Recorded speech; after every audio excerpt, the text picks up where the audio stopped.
audience, please be seated.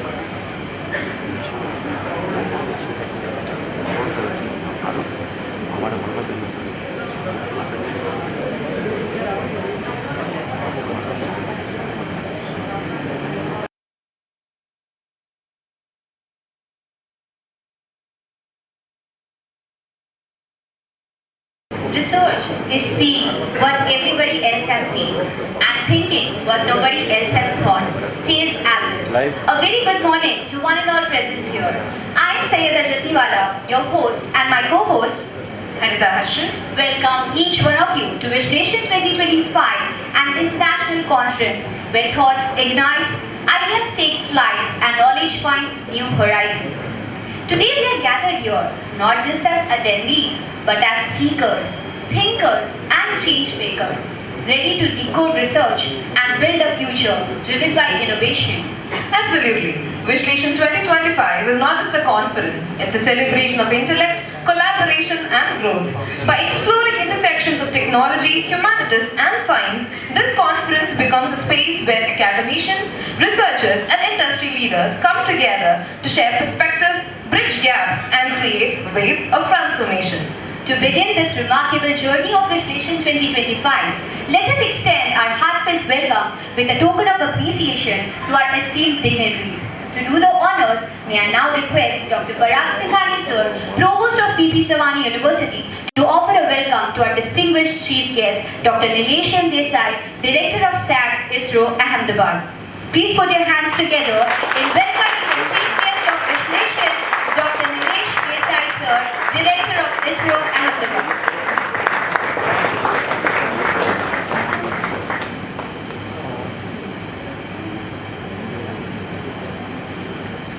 Please put your hands rolling as we have amongst us Dr. Vishleshan Desai, Director of ISRO.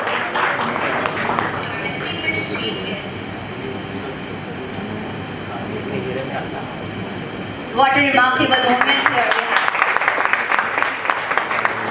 Thank you, sir. Now I invite Dr. Abhishek Parikh, sir, Associate Dean, Professor, School of Liberal Arts and Management Studies, PP Savani University, and convener of Vishleshan 2025, to extend a warm welcome to our respected keynote speaker, Dr. Om Kumar Krishnan, Professor of Marketing, IIM Kozhikode.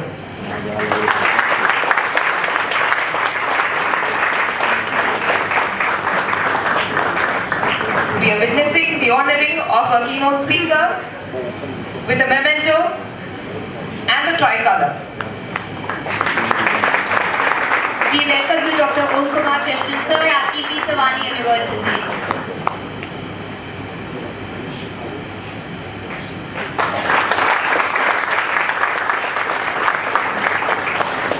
Thank you so much, sir.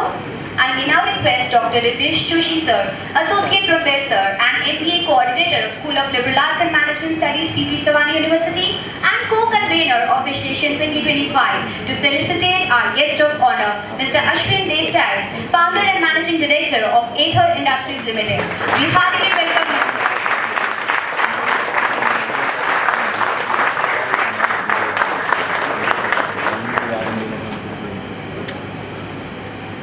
Please put your hands rolling as we present a token of appreciation to Ashwin Sir.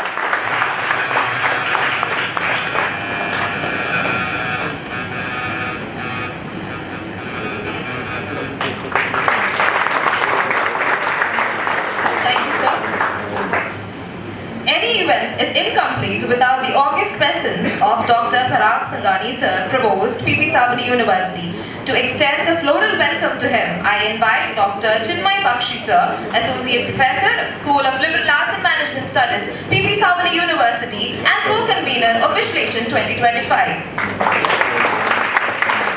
We are pleased to announce that all these flowers are ingrown at our nursery of PP Savani University, and these are our ingrown flowers of nursery of PPSU. We also happily welcome all the session chairs for their valuable presence at Vishleshan 2025. Can we have a big round of applause to welcome all our dignitaries who are here at Vishleshan 2025? Every great great beginning is blessed with divine light. Let us invoke wisdom and positivity by lighting the ceremonial lamp. I invite our esteemed dignitaries to join us for this auspicious lamp lighting ceremony.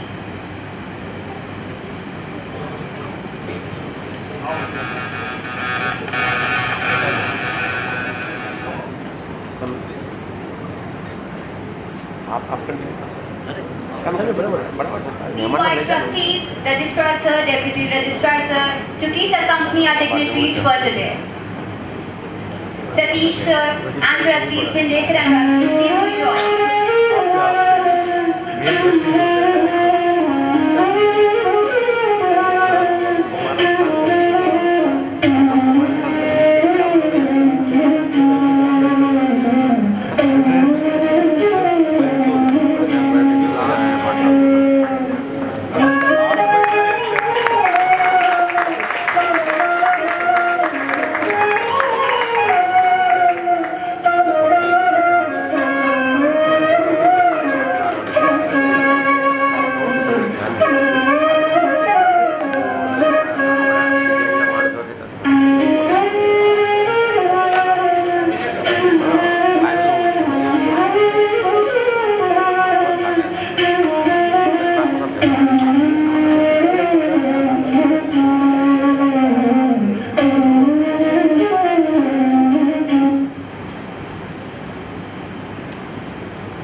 The entire atmosphere is filled with divinity and positivity. Thank you so much, dignitaries. May I now request everyone to rise for the university anthem.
To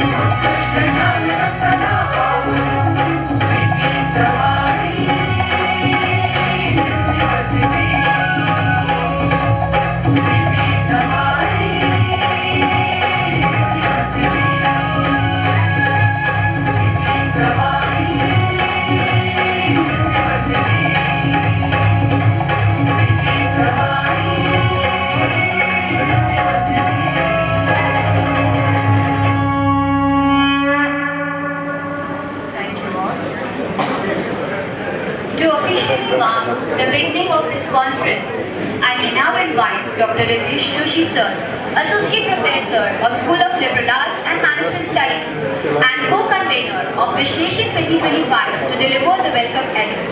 Over to you, sir.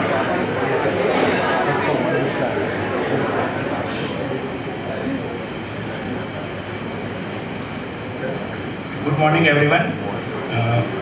Honorable Chief Guest Dr. Vishleshan Desai sir, respected guest of honor Mr. Ashwin Desai sir, keynote speaker Dr. Om Kumar Krishnan sir, respected Provost Dr. Barak Sangani sir, Associate Dean Dr. Abhishek Parikh sir, my co-convener for the conference Dr. Chinmay Bakshi sir, and Dr. Tejal Patel madam, Associate Professor SLM, esteemed faculty members, dignitaries of the dais, researchers, scholars and students.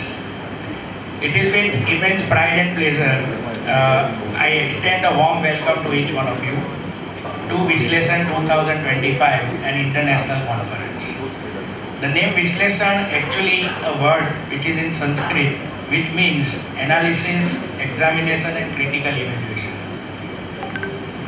It signifies the process of breaking down complex ideas, understanding complex relationships, and uncovering deeper meaning through systematic investigation.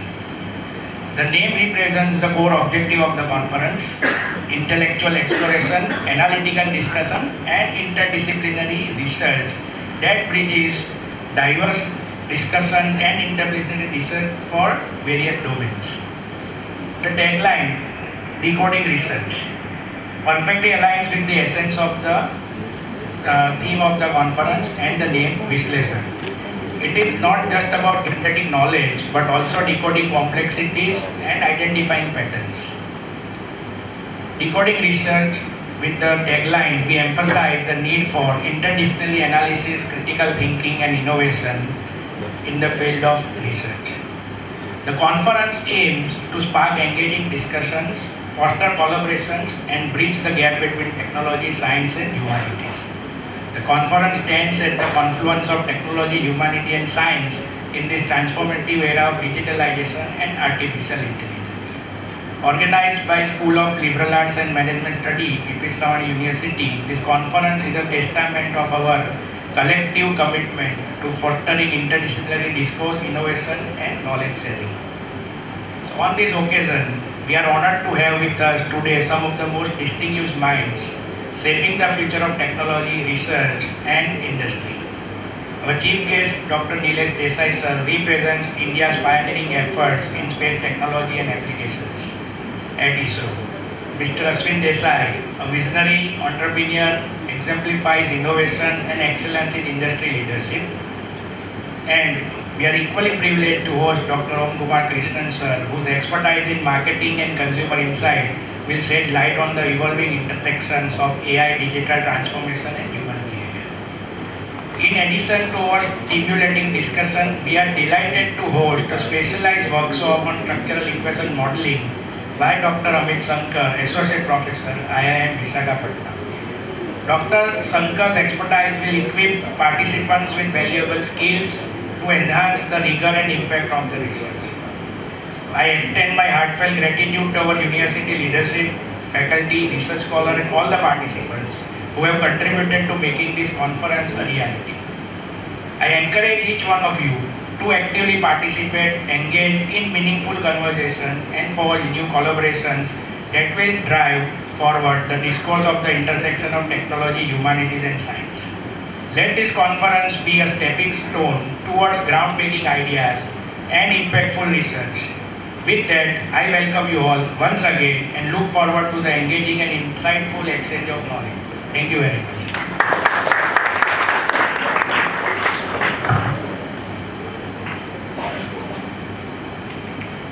Thank you, sir, for your warm words. Now, to give us an insightful overview of this grand event, I invite Dr. Chinmay Bakshi, Associate Professor of School of Liberal Arts and Management Studies and co-convener of Vishleshan 2025, to share Conference at a Glance.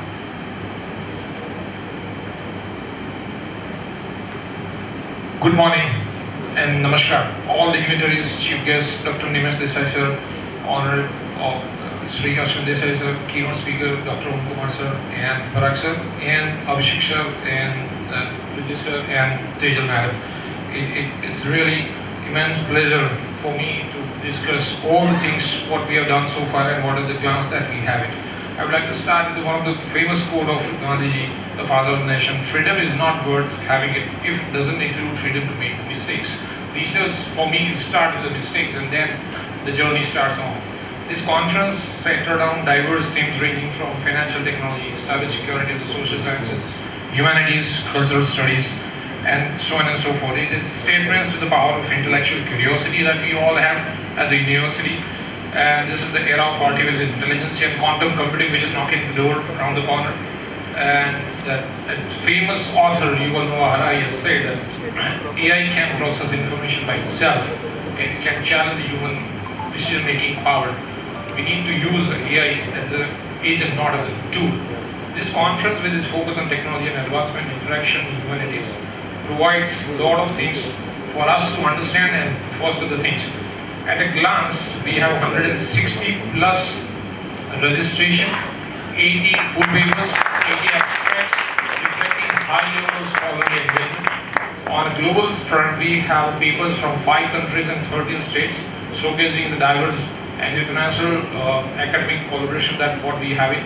An academic and industry integration front, we have 87% of registration from the academic, 30% registration are from industry professional, and in author collaboration dynamics we have 50.3% of the registration are from a single author, 36.3% of authors are having more than 2 authors, and remaining have more than 3 and 4 authors as well. On presentation front, we have 81% participation in terms of they are coming here for the campus and presenting and discussing the research work. And we have, as it serves as we have a specialized workshop on structural equation modeling. 81% of the total participants have agreed to come down on a second day, which itself is very motivating for all of us to have a similar type of stuff in future. And we have expert guidance from track chairs and everybody. So I would like to finish 2 things in a sense that is widely been said by one of the renowned scientists. I have no special talent, I am only passionately curious, which has been stated by Albert Einstein. Thank you very much and warm welcome. Namaskar.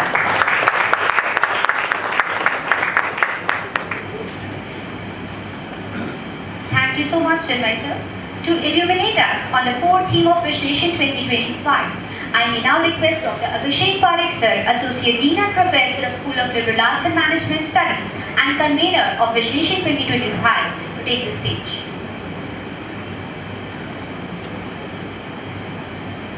Thank you, sir. Okay, good morning to all. Yes, so here, dignitaries and participants, we are actually experiencing a technology revolution in indirect global conflicts for robust position acquisition. We can see that in the last few days there are lots of restriction on Russia. Then there is a lots of issues related to the tariff increase by the Trump. This all together with the technology is actually turning the whole world into the different scenario.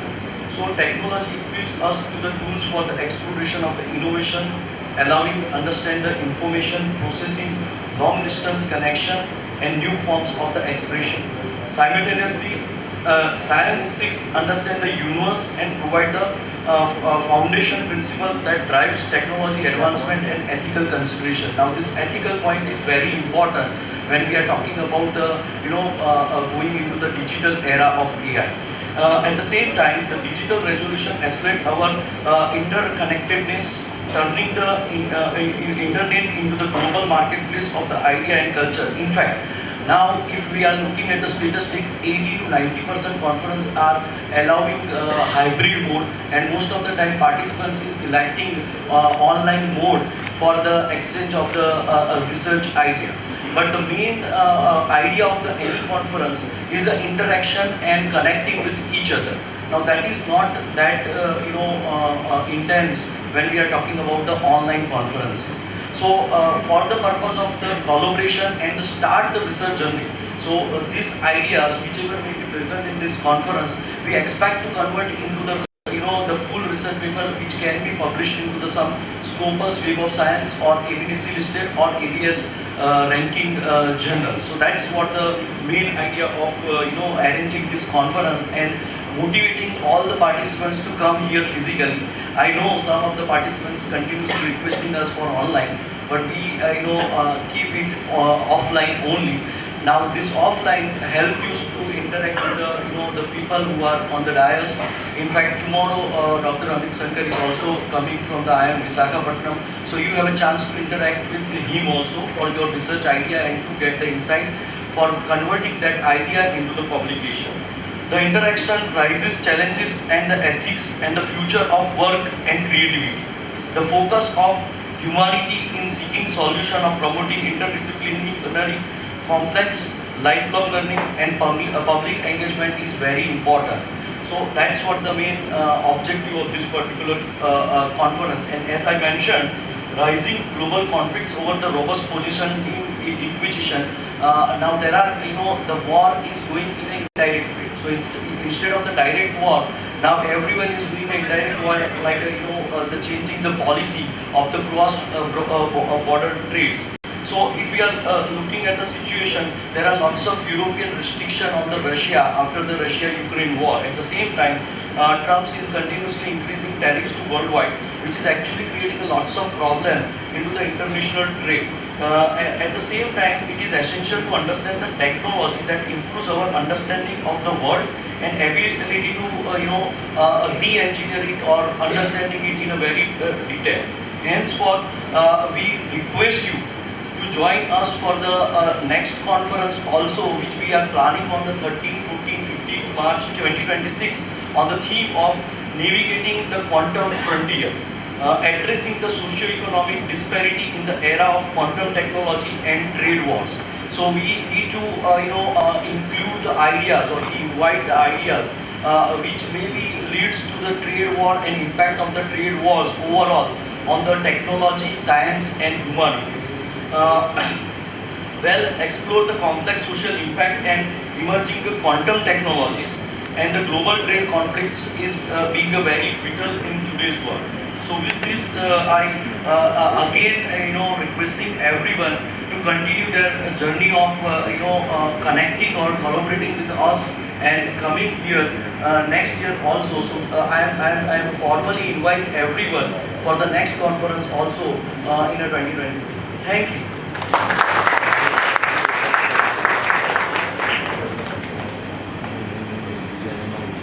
Thank you, sir, for discussing the contemporariness of research.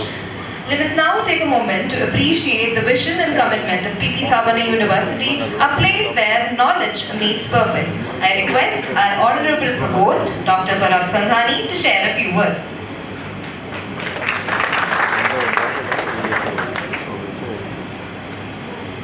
Jai Bharat, good morning. Good morning. I hope all of you have a good breakfast. I know we have to listen to 3 distinguished speakers, so I will keep my speech short. Respected Dr. Nilesh Ashwin Bhai, who is the, I can say, a pioneer on research-led institution building. We have Professor Krishnan from IIM Kozhikode, all distinguished colleagues, all the researchers, my dear students, our trustee mandals. So it gives me immense pleasure to host the research conference. Before I go to the research conference, because Chinmay and Abhishek has already spoke on that, I would like to share with you the vision of PP Savani University. This is a brainchild of our president Vallabhbhai Savani and our entire trustee mandal, that South Gujarat needs the global standard institution. And that's where we started this 100-acre campus journey in 2017. Started in 2016, but university started in 2017. And I'm very happy to share with you that we are the first university who first built the infrastructure. We have a more than 1 million square feet constructions, and that also you will see that there is a quality in everywhere. We mean the business, we mean if you want to create a global standard institution, all your processes, systems has to have a global standard. And that was our vision. Our president says कि करवो तो सारो करो in Gujarati, नहीं नहीं करो. So that's what our message I passed to Abhishek sir also, that if we do good conference, otherwise we will not do the good conference. So our infrastructures, I'm very happy to share that very good staff we have, so much diversity in staff. More than 16 states we have in a staff, more than 23 countries we have students. We have more than 16 or 17 state students we have. So from day one, this university believes in excellence, and that's where many things where we are the pioneer. You say South Gujarat, so many international students, first time with the PP Savani University. If you say, South Gujarat research focus, we are the one of the universities which is continuously focusing on research for faculty. We have a center of research where excellence, where we have a lot of patents which we have gone through the research. We also mean that we should be student friendly. So if you say all our classrooms, because in the modern universities, all classrooms are ACs, we have a good, we are the first one who integrated the music in a curriculum. So School of Liberal Arts and Management has compulsory music subject, compulsory sports subjects. They may be in schools, but in university level, we are the pioneers on that. Industry, academia, and industry-led courses. I think we are the first one who have a cyber security lab. Every universities are having a cyber security course, but no one is a dedicated cyber security lab. So we say that we have Fortinet sponsored. We have a cyber security lab. We have a Dell Intel sponsored AI for Youth program in our campus. We have IBM, we have SAP, we have SES. So many industry collaboration we integrate in a curriculum.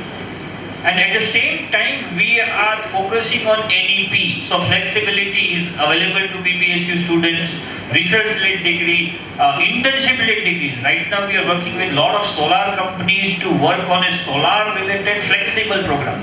NEP implementation, PPSU led this thing. We work with the Matrubhasha Sansthan, and we have developed a special course on Gujarati because we have a lot of students from South, a lot of international students. We have special course on Gujarati.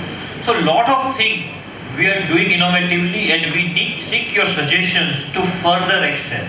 Because any university, if you will not focus on research, networking and collaboration, where I was abroad, whether in Australia or in Europe or in UAE, the collaboration is key for any kind of a education system, which is lacking in India. We remain mediocre in research, we remain mediocre in our delivery, we say chalse. Now this is the opportunity we have. With the China, and the world, the global geoposition, India has a chance to rise.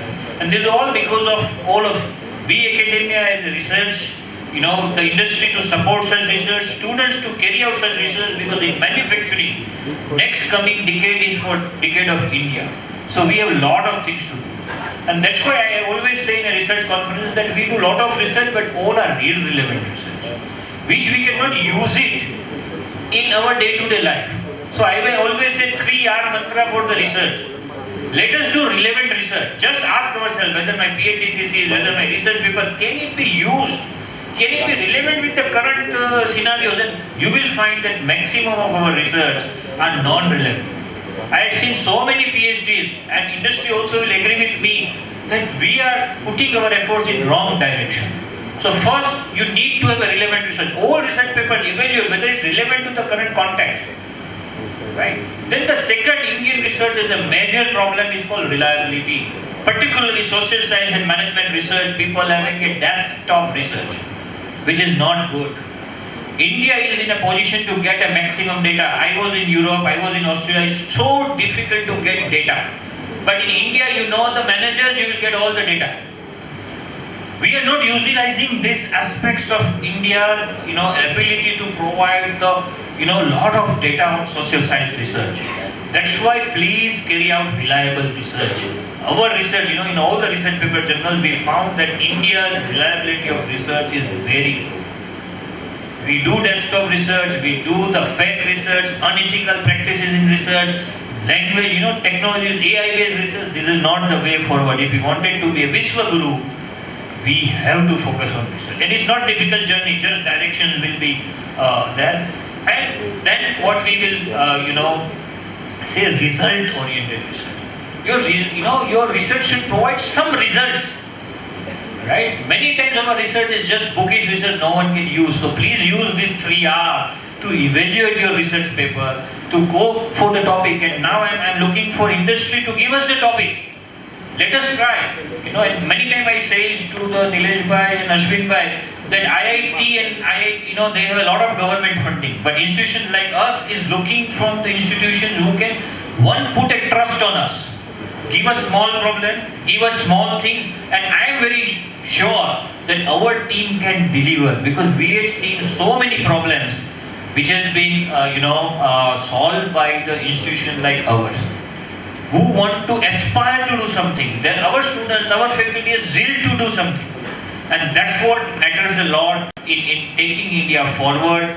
That the not IITs and NITs, you need to take forward the other institution also, and I am very sure that with the industry supports, with the institutional supports, we all can do a great job, take our country into the next level. By 2047, Viksit Bharat cannot be possible without Viksit academia, right? And Viksit academia industry relationship we need for an hour, and we all have to do on that. I wish this conference on behalf of entire management team of APP Savani University all the best, and let's do a good job, quality job, and set an example for others to follow. Vande Mataram.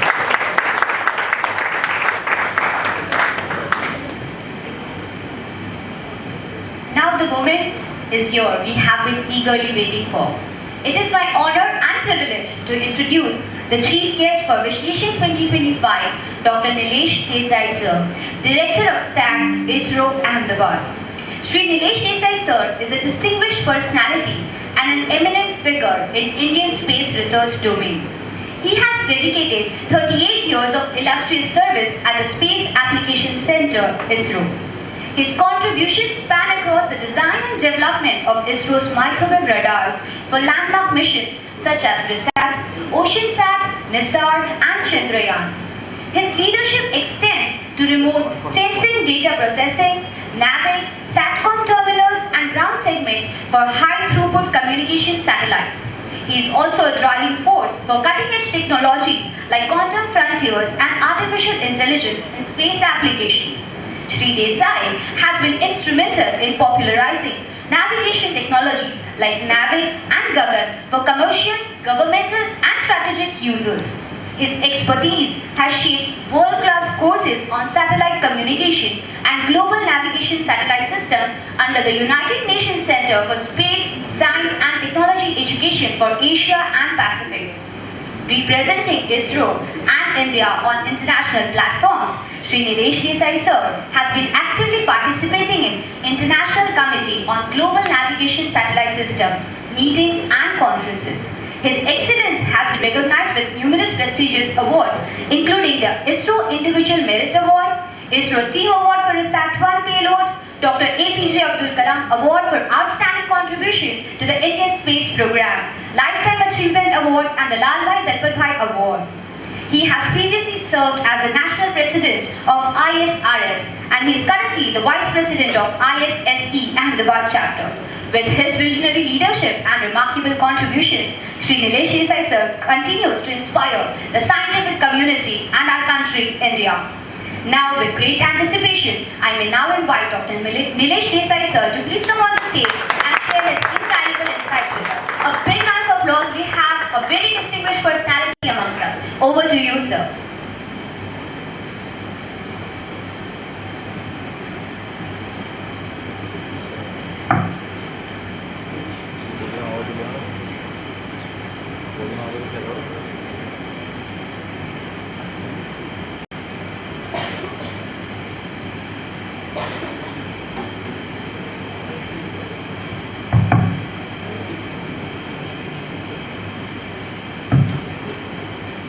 Good morning to all.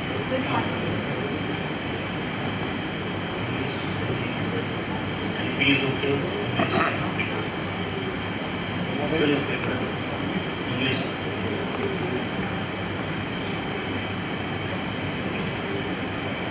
NEP 2020 says that 3 language formula. So I was asking whether 3 language formula I should adopt or English. Everybody is giving English. એવું કહેવાય છે કે માતૃભાષામાં શિક્ષણ લેવું બોલવું પડશે. At the outset, let me thank the organizers and let me address all the dignitaries on the dais. Savani ji, Ashwin Desai sir, Dr. Omkar, and all the other office bearers of this Savani University, various colleges associated with that. We thank all of you, dignitaries on the dais, off the dais, all the invitees, students, participants of this conference, researchers. So once again, thanks all of you for inviting me here. So we have around, this is the 66th day, 300 days remain, including today's in this year. Let me start with that. And, today is a very important occasion because you are starting your conference. It is very important. And for us at ISRO, of course, everybody knows NASA. Now people have started knowing ISRO because of Chandrayaan 3. But hardly any people know about us, that is Space Application Center, Antariksh Upyog Kendra, Ahmedabad. It is the second largest organization. I have some of the things here, but I am notorious for not keeping my time. So just stop me whenever you want. But I will not bore you with all the stuff which I have. I will show you some relevant portion only. And before that, a few addresses, points. So Gandhiji used to say that what we do at present will decide our future. So it is very apt that you have chosen this very important topic for today's Vishleshan. Vishleshan, I might understand it is analysis. You translate. You are telling it decoding research. So research and analysis generally go together.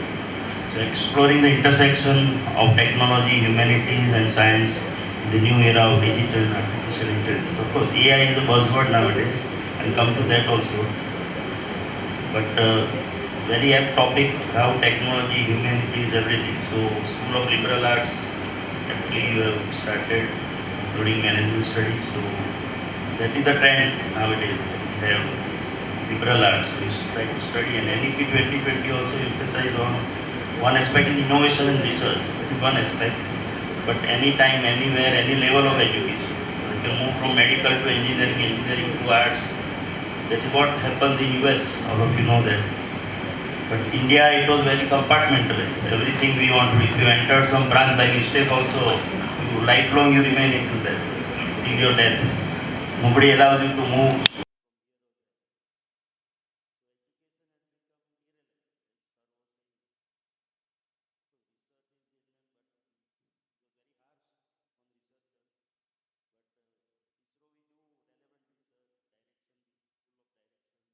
We call it applied research.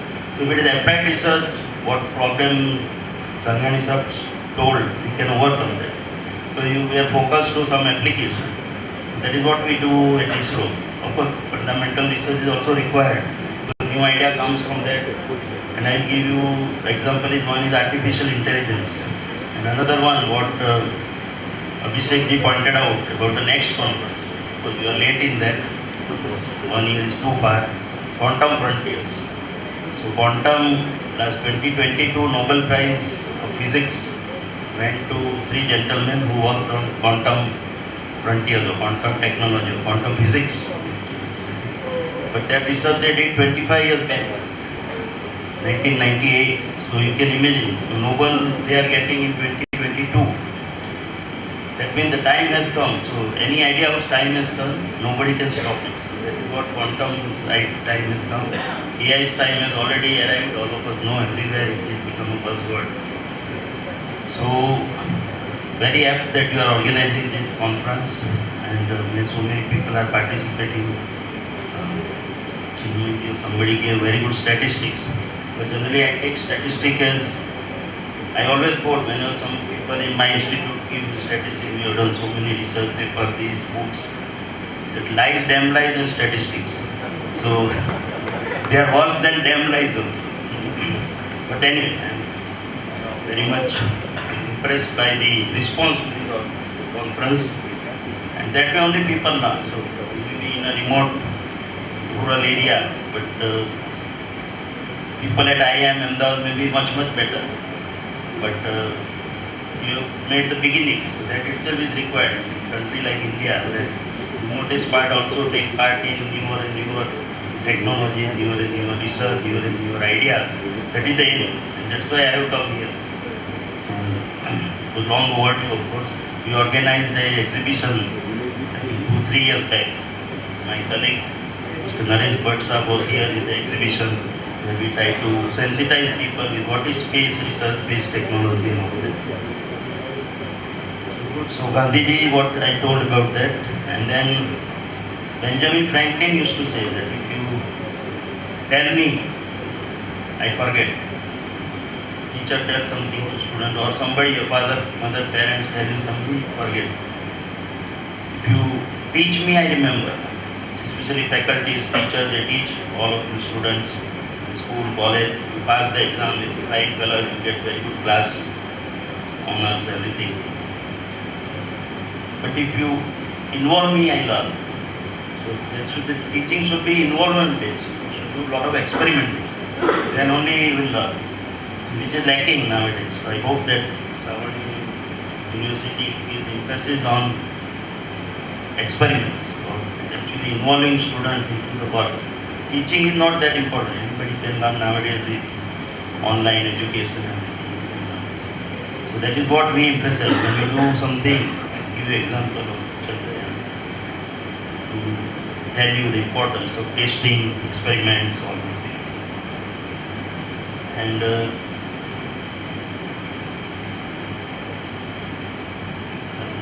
points to cover all of them. Today's date is important for us because Hubble Space Telescope, you might have heard about science students. So that was a very big achievement, putting such a big telescope in space, and then when it was put, it didn't work. So it was worried, so much investment by USA and it is not giving the pictures. Then they used space shuttle to go to Hubble telescope and repair it. That was also one of the biggest events, 1998 or so, I think. Within 1 or 2 years they could repair it in space. So that was the first foray by using a space shuttle and then using astronauts to go to that place and repair it. So you can imagine repairing something in space, in vacuum and all these conditions. So that was again the biggest achievement. And it took picture of Pluto for the first time today, long back, 1997. So, importance of this today's date, 7th March. Of course, as I said, many things have happened on 6th March. One was space shuttle, all of you know, Challenger space shuttle. It burst on launch pad itself. 7 astronauts died. It was the 25th flight of space shuttle Challenger. 7 bright people, astronauts, died on the launch pad itself. It didn't launch properly, it got burst. And there was a blue cabin inside it, the astronaut seat. So that got detached and they were searching for that. So this happened on 28th January 1986. Then on 7th March 1986, they could find out nearby Florida coast, below the seabed, blue cabin, that the dead bodies of the 7 astronauts were there. So that was that historic date that they could recover them. Nowadays we have our Gaganyaan program, I tell you briefly about that. So there we are taking all precautions. Afterwards everybody is taking that precautions. So you have one what is called launch pad abort test, PAD, PAT. So So at launch pad itself, some mishap happens, I cannot open the door and take out astronaut. So we are sitting 7 kilometers away from the launch pad. So we have to launch only. If something is wrong, we know that something is wrong. We get launched and the crew cabin will fall in nearby Sriharikota is the launch pad, will fall into the sea and we recover them. So they will survive. It happens like so that test we are doing. We already done. Then that is another test is when it launch and then something goes wrong at height of 5 kilometers or 7 kilometers. Then also it escapes, falls wherever it is and we recover. Similarly, if it is height above 10 or 15 kilometers, again there is another mechanism to escape if something goes wrong. If it is in orbit, of course it is supposed to be there for 1 to 7 days, our first initial experiments. So if something goes wrong, we have 100 minutes to take them out and to safely land them somewhere in the world. Ideally it is going to come back in India itself. That was the aim of this program. To launch from India, launch an Indian into the space in Indian Gaganyaan and then bring him back on India. Because otherwise earlier Rakesh Sharma, Kalpana Chawla, Sunita Williams, everybody has gone, they are Indians. But still they have gone in others satellite or others Gaganyaan. So this is the aim of our Gaganyaan program. So we have 100 minutes, if something goes wrong, they are orbiting around Earth. In 100 minutes we escape, try to bring them out. One option is like Sunita Williams, we dock with the space station which is there, but that provision we have not kept because of various technical reasons. So that is ruled out. So we have to bring them back to Earth only wherever they are orbiting that time, whether in America or Russia or China or wherever. So that all provisions we have to make. So all these options are there. So that is technology. So that was I was mentioning about Challenger and we digress to that. Today for some of the medical people, very important day because Kellogg's cornflakes, all of us eat that cornflakes. So Kellogg started that experiment on this day, 7th March. First time we gave cornflakes to the patients that this will give them good energy. That was in 1919 or so. And then first time we have wireless talk between New York and London. It was also in this day, 7th March, 1941. So these are all historic occasions for 7th March. Of course, we are going to celebrate 8th March, International Women's Day tomorrow. Accelerate action is the buzzword for that Women's Day. And I see a lot of women participants, so that will also very nice. You are Savani, the equal opportunity provider. So there was one conference we were organizing in our ISRO SAC about this gender related thing. So I told during my address that we are equal opportunity provider and we give a lot of respect to women and all that. But the topic was gender discrimination. Then the main chief guest, she stood up, she was a lady, that Mr. Desai, all this is right, equal opportunity provider, this, that, all that. But today's topic is gender discrimination. Means whether at your place you are discriminating between women and men. So that should not happen. So equal opportunity is one thing, like recruiting or giving them jobs and all that. But when they are there, whether they get equal opportunity to become director of the center. So that is not doing gender discrimination. So that is still long way to go in India. We have to work on that. But a lot of changes are coming up, so that's good to see so many lady participants in this conference. So congratulations once again to the organizer for all these things. And then I was talking about AI because you put artificial intelligence in your topic.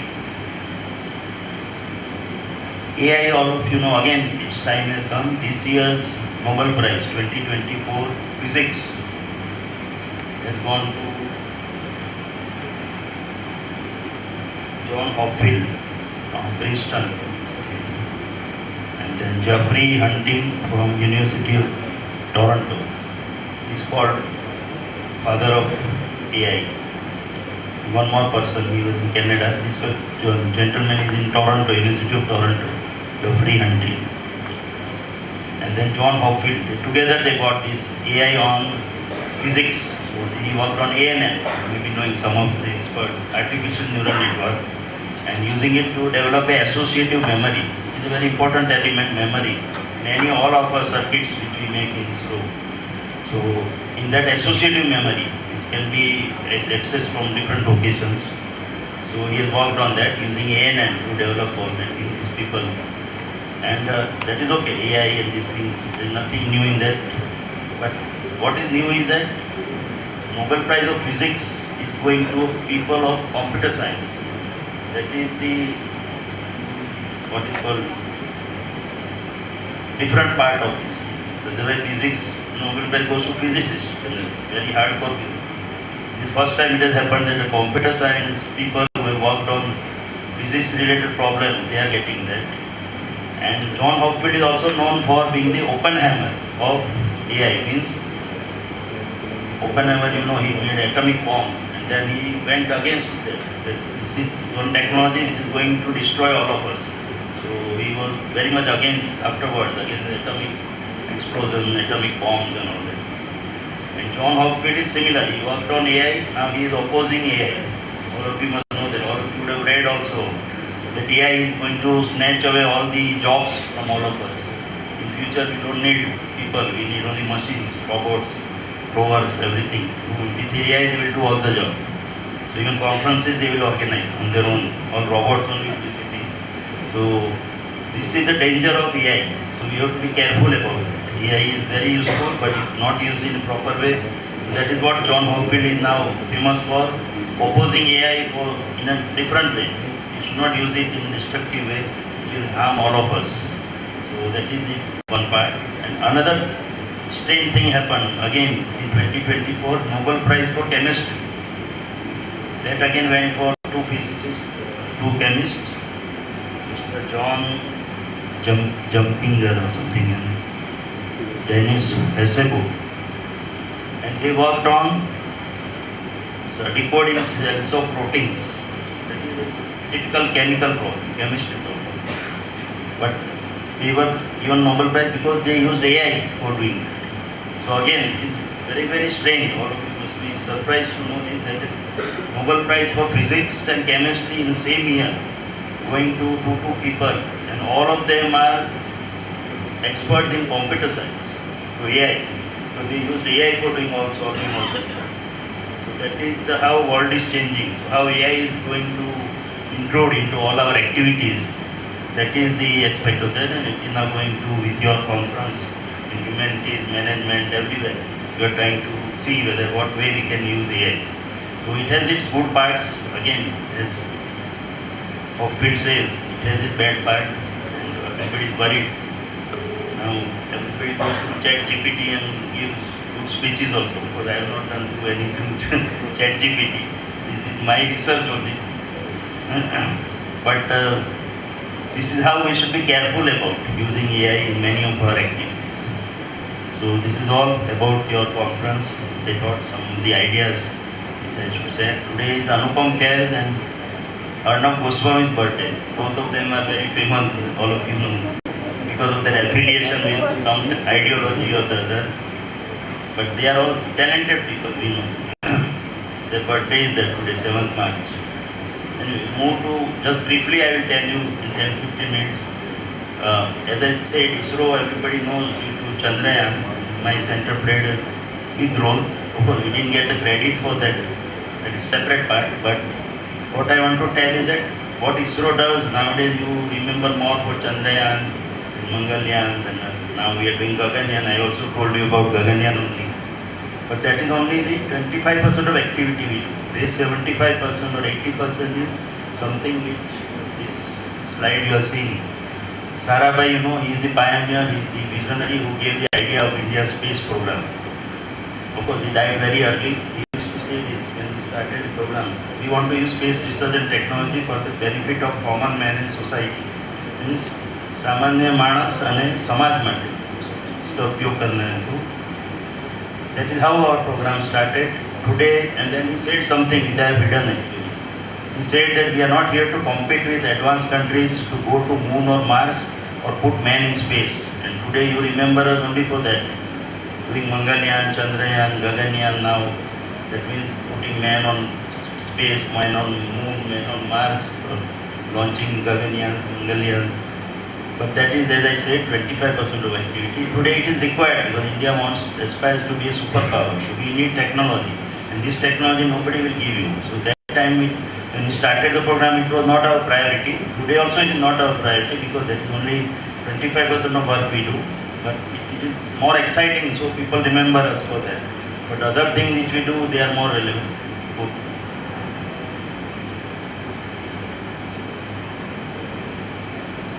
So Sarabhai died early, as I said. Then Satish Dhawan took over. He was director of Indian Institute of Science those days.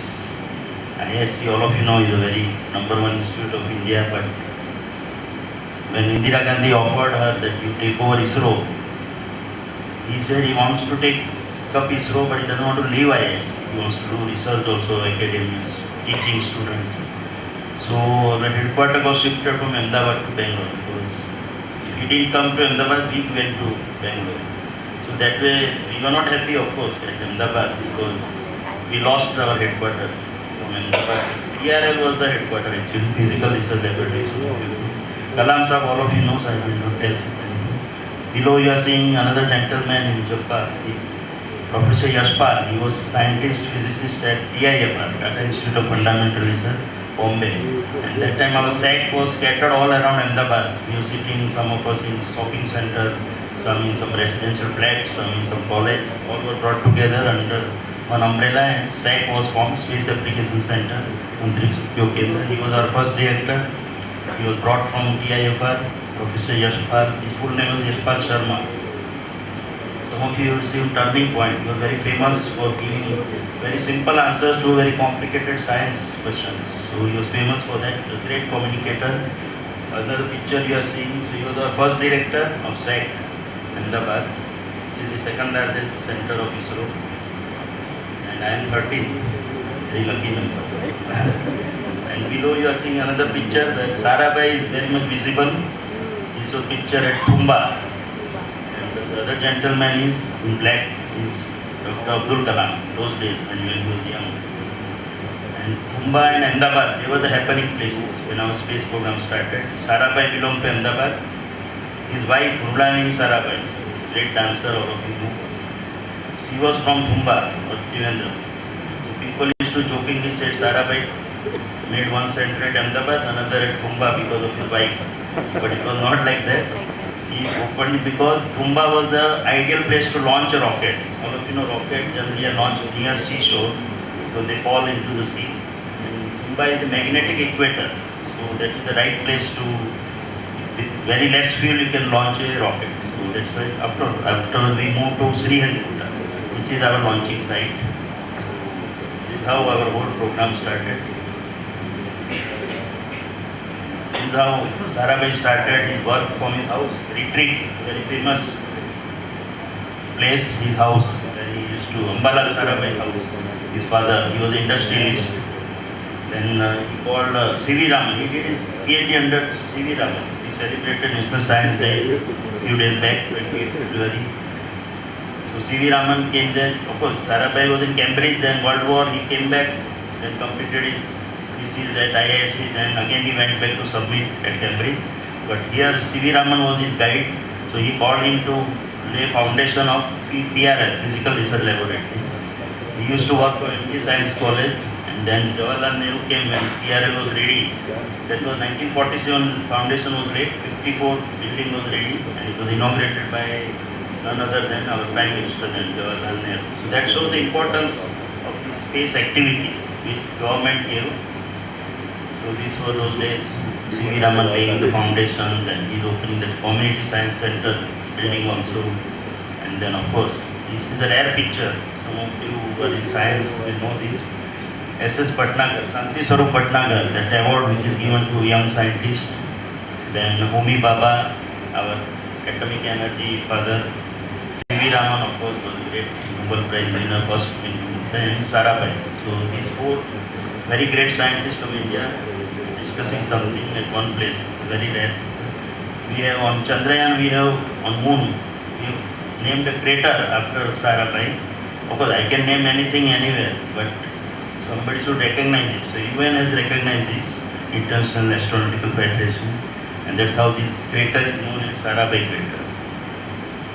And this is how our space program started with, because Sarabhai used to say that if you want to do space research, technology, all these things, then first you should know how to use that, use the satellite for application. So it is application driven, use driven. This is how we started taking rocket parts on cycle, bullock cart, all these things. Then we learned how to launch a rocket. Diwali में भी पटाखे जलाते हो, rocket we launch, it goes here and there. It doesn't go straight, you don't do it properly. So we learned how to launch a sounding rocket. This rocket was given as a gift to us by France, Nick Apache, its name. So we learned on 21 November 63 how to launch a rocket properly. So this was a very small rocket. Then learned how to use TV broadcast using a satellite. Then learned how to do communication, talking from one place to another using satellite. Then doing remote sensing from satellite. So these are all the activities. Anganisa was asking me what we do. So this is all we do at SAC except for rocket launching. But now we give some parts for rocket also. This new change has come in my center here. This is how is ISRO nowadays. And we work under Prime Minister in the Space Commission, Department of Space. We directly work under Government of India, central government, and Department of Space. Right hand side, all different places. Each has its own ambience.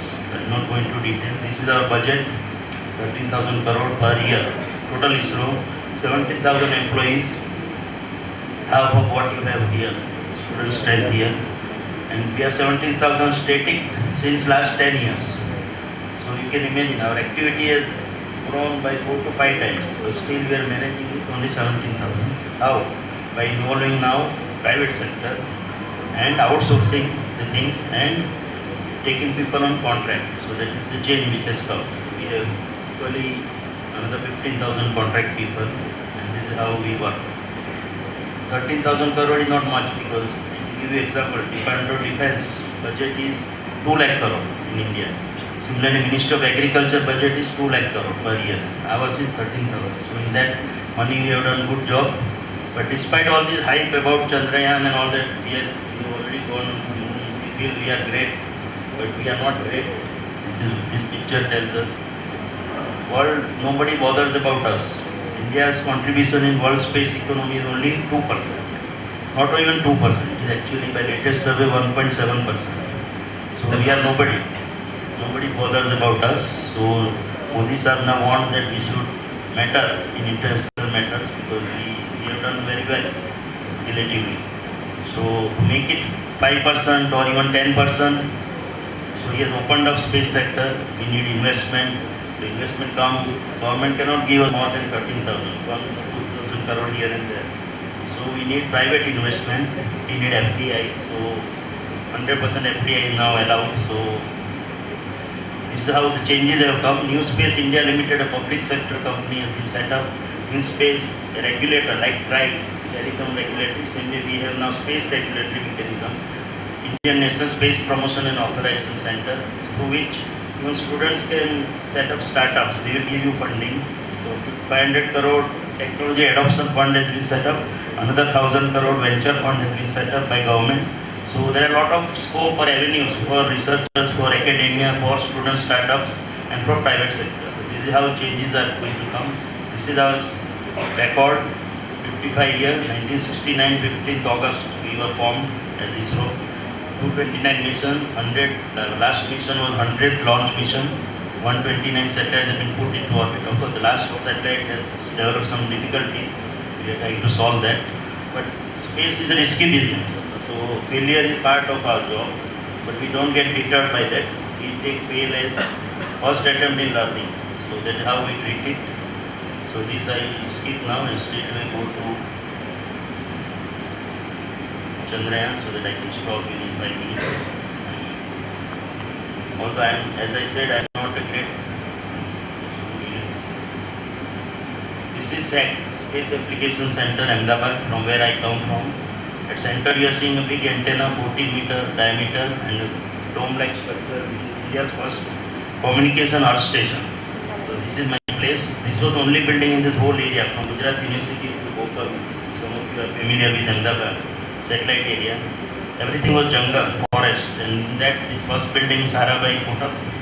And order was given to NEC Japan, Nippon Electric Company those days, and they made this. And today we have 50 buildings at this place itself, where you are seeing the big antenna. Another two campuses, right hand side, yellow building and the circular building in Bhopal area, which is 7 kilometers away. Then there are many other new things that come up. This place is also located in one of our campus.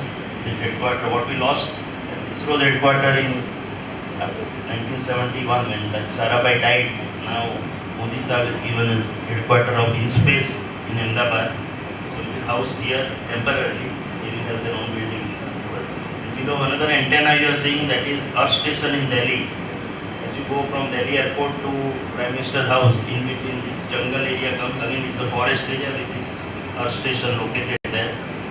The importance was Indira Gandhi used to go to this place to address the whole country those days, 70s and early 80s.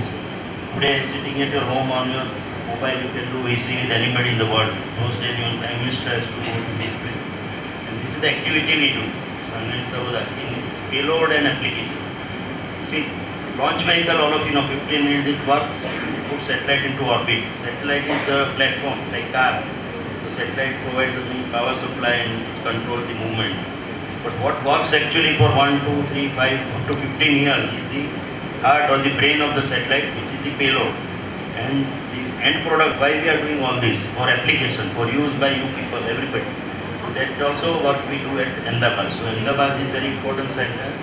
So we have the heart or the brain of the satellite and we do the application. And if you see our structure, we have all type of engineers, all type of scientists, science background people. So and even social researchers. So we are more like university, like Savani University rather than a government department. So we have people from almost all domains, 2,000 people, another 1,500 contract people. So now we will speak all these things.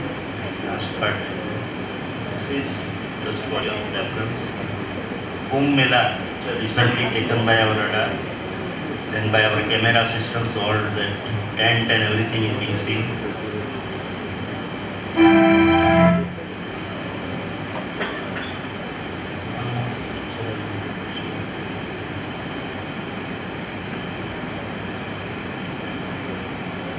This is a picture of Shanghai airport in China. So our radar has taken this with a resolution of 0.5 meters. You can make out which aircraft is standing on the airport.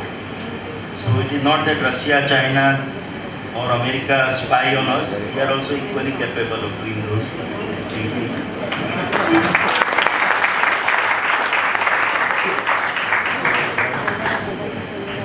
Just now, 5 minutes ago. One thing. Third figure where you are saying Starlink. All of you know Starlink by Elon Musk. Today you have heard about this Russia-Ukraine war going on last 3 years. Russia has bombarded Ukraine like anything. Everything is lost there. TV towers, all telecommunication towers. But still, internet is working and TV is also working in Ukraine thanks to the Starlink satellite. So earlier communication means geostationary satellite.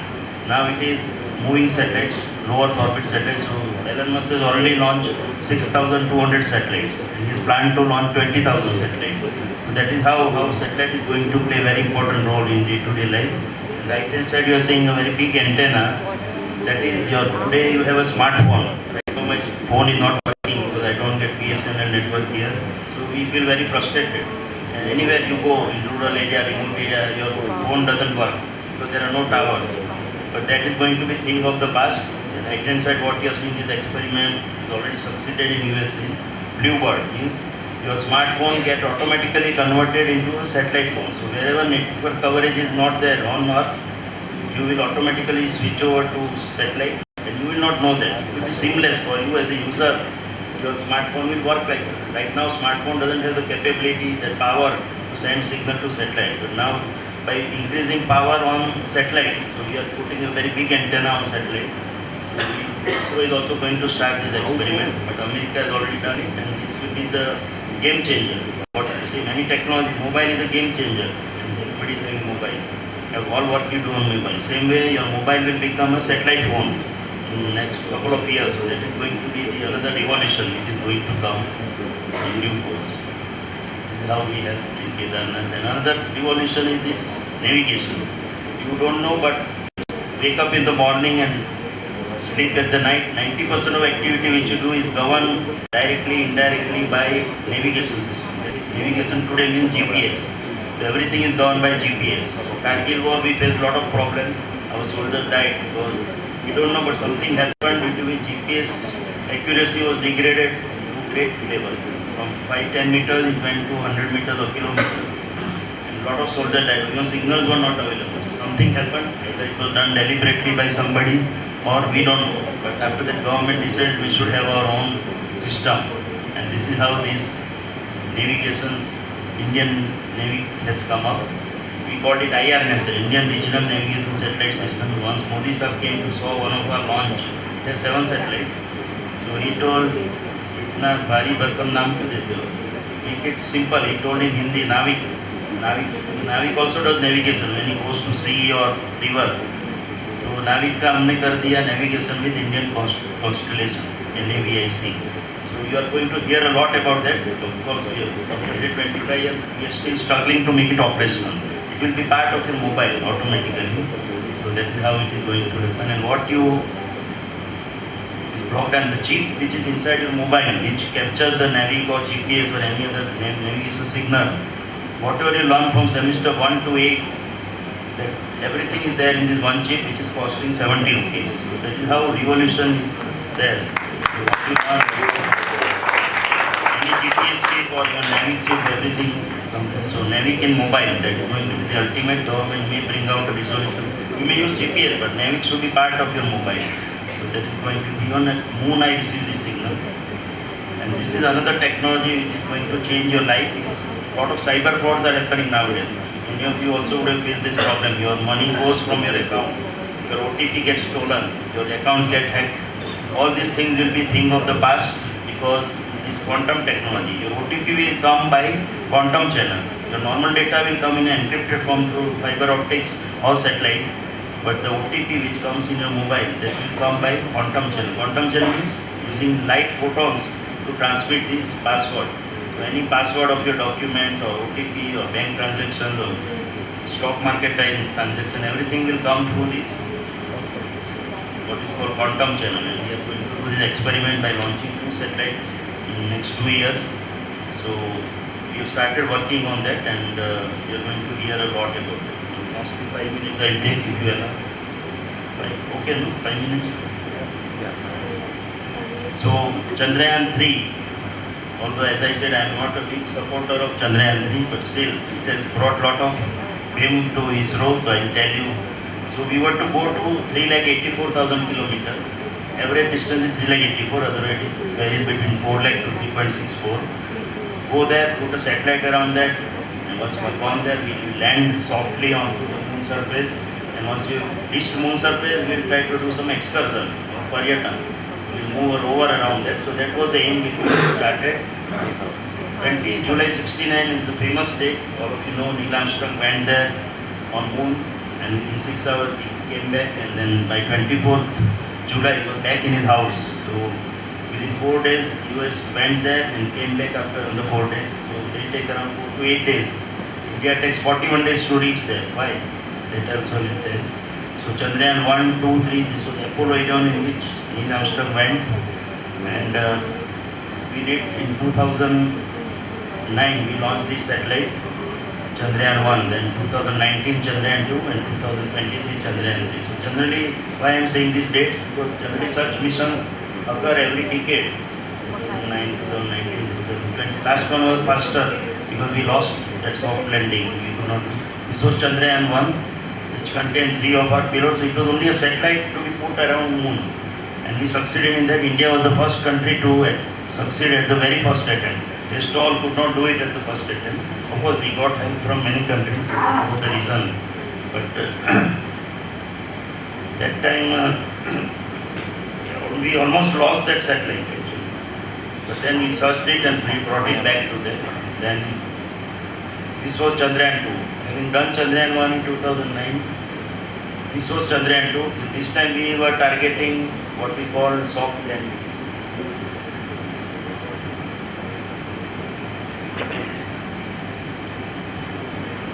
So you see that orbiter over that lander is sitting inside lander. Rover was there. So this is how the satellite looked like. It's called composite. That was put on that rocket and it was launched on 15 July 2019. We were all sitting at Sriharikota control room. Rashtrapati was also there, Ramnath Kovind. He came to specially witness this launch. And then the countdown started 10, 9, 8, 7, 6, 5, stop. Then we try to analyze what is wrong in that. Generally these things happen. We try to see the telemetry data and decide whether go ahead or stop. That day, because 300 crores were involved in this mission, we decided to abort it. Generally, you can imagine the pressure. All of you are sitting, Rashtrapati is sitting on your head, and you have to decide what to do now. But in ISRO, we take decision based on its merit, on technical judgment. So we decided we cannot go ahead because it is too risky to go ahead. Then nothing would have happened, but still. So we stopped it, tried to analyze, and we were lucky because generally when such abort happens, it takes around 8 months to 1 year to put it back on the rail. But we were lucky, within 1 week we were ready. It was a small problem only. Even if we could have launched, it would have worked. But we didn't do. So on 22nd July we were again ready. Of course, Rashtrapati was not there. He went away that day itself. And we put a satellite around moon, and then after another 27 days, landing was to happen. So this was the picture taken by our that orbiter camera. We have one of the world's highest resolution cameras, 0.3 meters. You can see what the first picture right hand side. It was taken in 2021. The remnant white thing you are seeing is the remnants of what Neil Armstrong left behind in 1969. It's still lying as it is because on the moon nobody is there who can move things here and there. There is no atmosphere, so it will not get rusted or anything. So it is lying as it is. So even after 52 years, we are getting a picture of that particular thing as it is on a high resolution. Left hand side, another picture is there, which is for Apollo 12. Again, same way, they landed there and left behind many things. And this is what happened during the Chandrayaan 2, 7th September, and we tried to land. And everybody saw this on TV. Chairman was there. Modi Sahab came there. We warned him that we are not sure. There are 50-50% chances of succeeding or failure. But he said no, he will come. Because Mangalyaan time also he came and it was a success at the first attempt. This time we were not so lucky. Everything went well up to 2 kilometers. We started from 30 kilometers. It went very well up to 2 kilometers. Then the lander tilted. So instead of going vertical, it tilted. Something happened. We tried to correct it, but there was a software bug in our software in the lander. So when you learn car, instead of putting your leg on the brakes, you put it on accelerator. Something similar happened. You put it on an accelerator, it went with double the speed and crash landed. Immediately within 2 hours we got this picture which you are seeing right hand side. It landed 482 meters away from where it was supposed to land, but it was broken into pieces. It was the sad part of that. Because it went with double the force. It was not a soft landing, it was a crash landing. During Chandrayaan 1, that time we threw a camera out of the orbiter from a height of 100 kilometers. So it took 22 minutes, took pictures in real time, sent it back to us, and then crash landed. And we painted India's flag onto that camera system. So flag was already hoisted on 2009 itself. But this was soft landing we were planning. It didn't plan it that way. It went and did exactly the same way that camera fell. 2009, same way it crash landed and everything was broken into pieces. So we were all very disappointed. We got this picture by our camera itself within 2 hours, but we didn't release it to public. You might have heard, read in newspaper, some NASA fellow, some boy has taken pictures and he has analyzed and he could find out where your lander is and all. This is all we were knowing. There was nothing knowing that what that fellow did. And this is how we started now. Immediately started working on Chandrayaan 3. Modi Sahab consoled our chairman and told us that don't worry, start working afresh. So immediately 2019, after that COVID came, so within 4 years we were ready. So that was remarkable. So in between COVID period was also there. So now this is the area where we were to land. So South Pole, why it is considered to be a good fit to achieve, because South Pole is like this, full of craters and boulders. So we landed, we have to find out a homogeneous terrain. Out of that, all other people have landed on the equator, where the terrain is very homogeneous, like this carpet you are seeing. It is easy to land on such surface, it is difficult to land on such surface. We take 41 days. Why? Because as you are seeing in that second chart, we launch a satellite at the height of 17,000 kilometers, then it is a circular orbit. Then we slowly make it elliptical. So you are seeing that 5 Earth burns, it is going elliptical from circular, and then it goes out of the Earth influence. So we launched on 14th July, at 31st July. After 70 days, it went out of Earth's influence. It went towards Anant Yatra, means going towards Moon. And at the right time, on 5th August, after 5 days, we have to give the right thrust at the right point, or right time. If you don't do that, it will go beyond Moon. So if that happened on 5th August, early morning, nobody noticed it anywhere. It came in newspaper, but that also many of you would have not read it, because we were quite familiar with doing some things for Mangalyaan, then again Chandrayaan 1, Chandrayaan 2, and then 3 times also. On 5th August morning, we gave the thrust and it went into the Moon orbit. Now in Moon we do reverse way.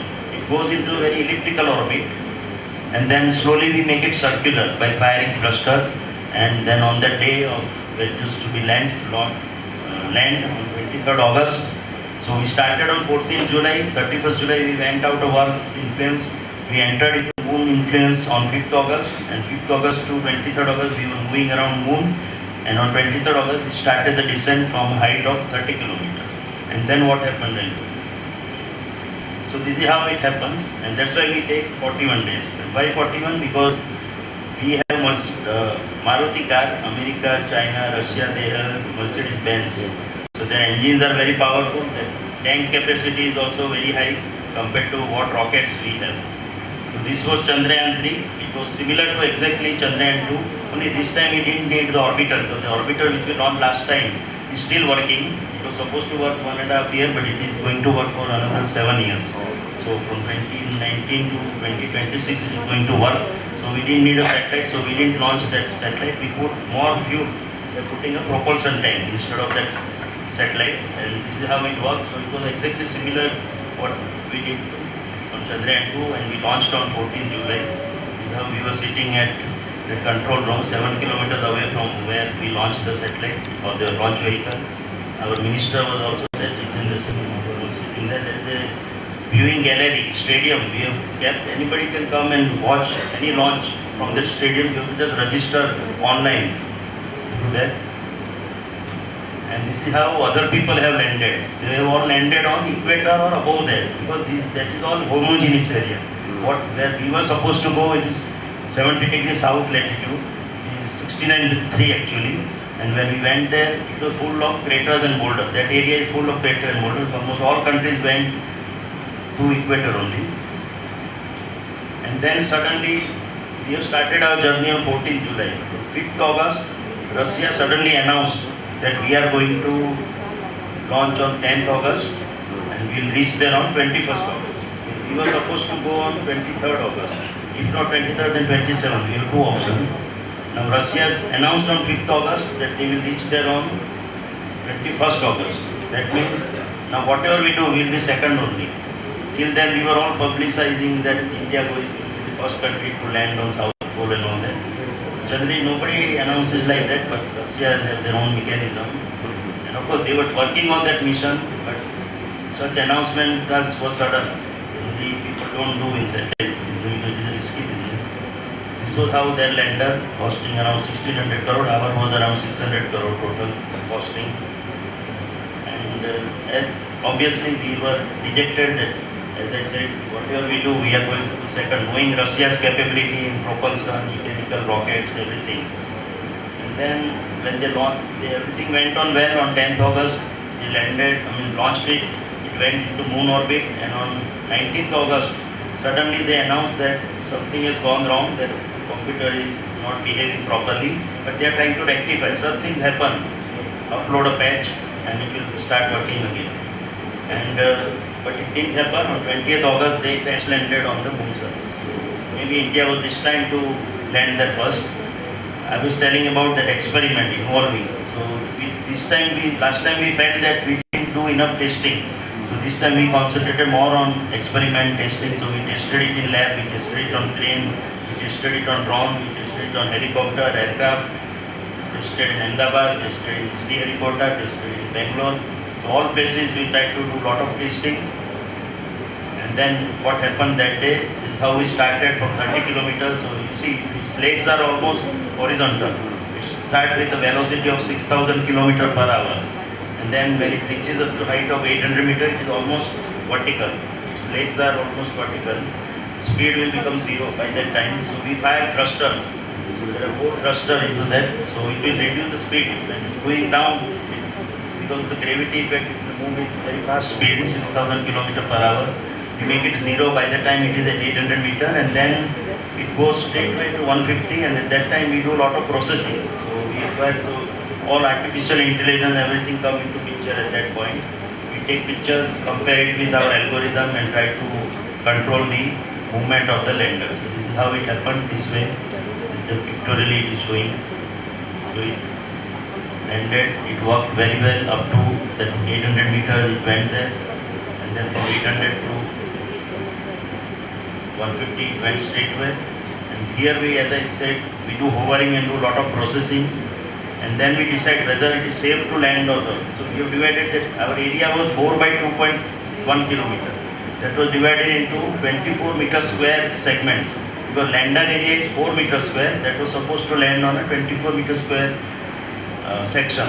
One of the section out of 3,901 sections. So all features, data of that particular thing has been kept ready inside the lander software, and this is how it worked. That day it appeared that it went to the other side. It doesn't work well at the first side. We will move it horizontally and then do again processing and land there. If we still find that it is not safe to land, then it will do on its own. That is autopilot. So we will try to find out a safe place and land there. But it landed on the place where we wanted it, the first place itself. And after that, what happened, you have not seen on screen. After 4.5 hours, the ramp opened, the rover came out, and it was supposed to move 30 meters per day. And we landed on second day. One moon day is equal to 14 Earth day. So we had around 10 days to experiment. So each day 30 meters and 300 meters. Finally, we could achieve only 102 meters. So this is how everything went on. Chief Minister came like this auditorium in Ahmedabad, in our center, to see the landing, and all of you would also have seen. This was the contribution of my center at SEC on this particular Chandrayaan 3 mission, and this was a very critical system. All landing site selection, everything was done by us here at Ahmedabad. People were asking for proof, so this picture was taken immediately within 2 hours by our camera from the orbiter. That something white is appearing there, that is the lander which landed there. NASA also took this picture, but you see NASA's picture is not very clear. But over that we have superimposed our picture, which we took from our satellite. So this is the Shiv Shakti point, Odisha Keynote. How it happened. Stop at that. Thank you very much. Wish you all the best for this.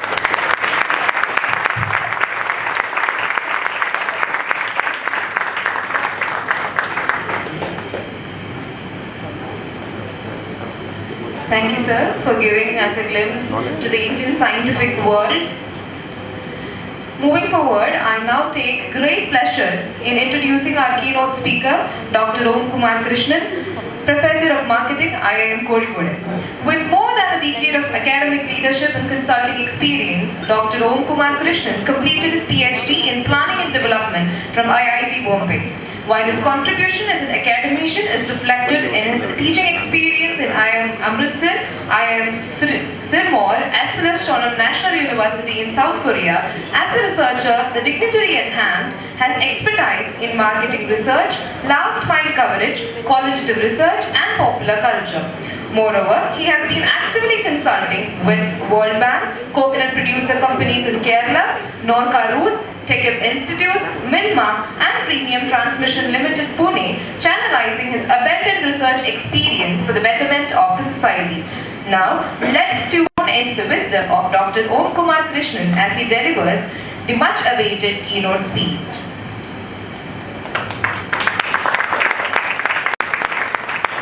Visadan Shinchur. Thank you for those words. First of all, after a long discussion on space, I'm trying to bring you down. That was all real intelligence. What I'm going to speak is more of artificial intelligence. Okay.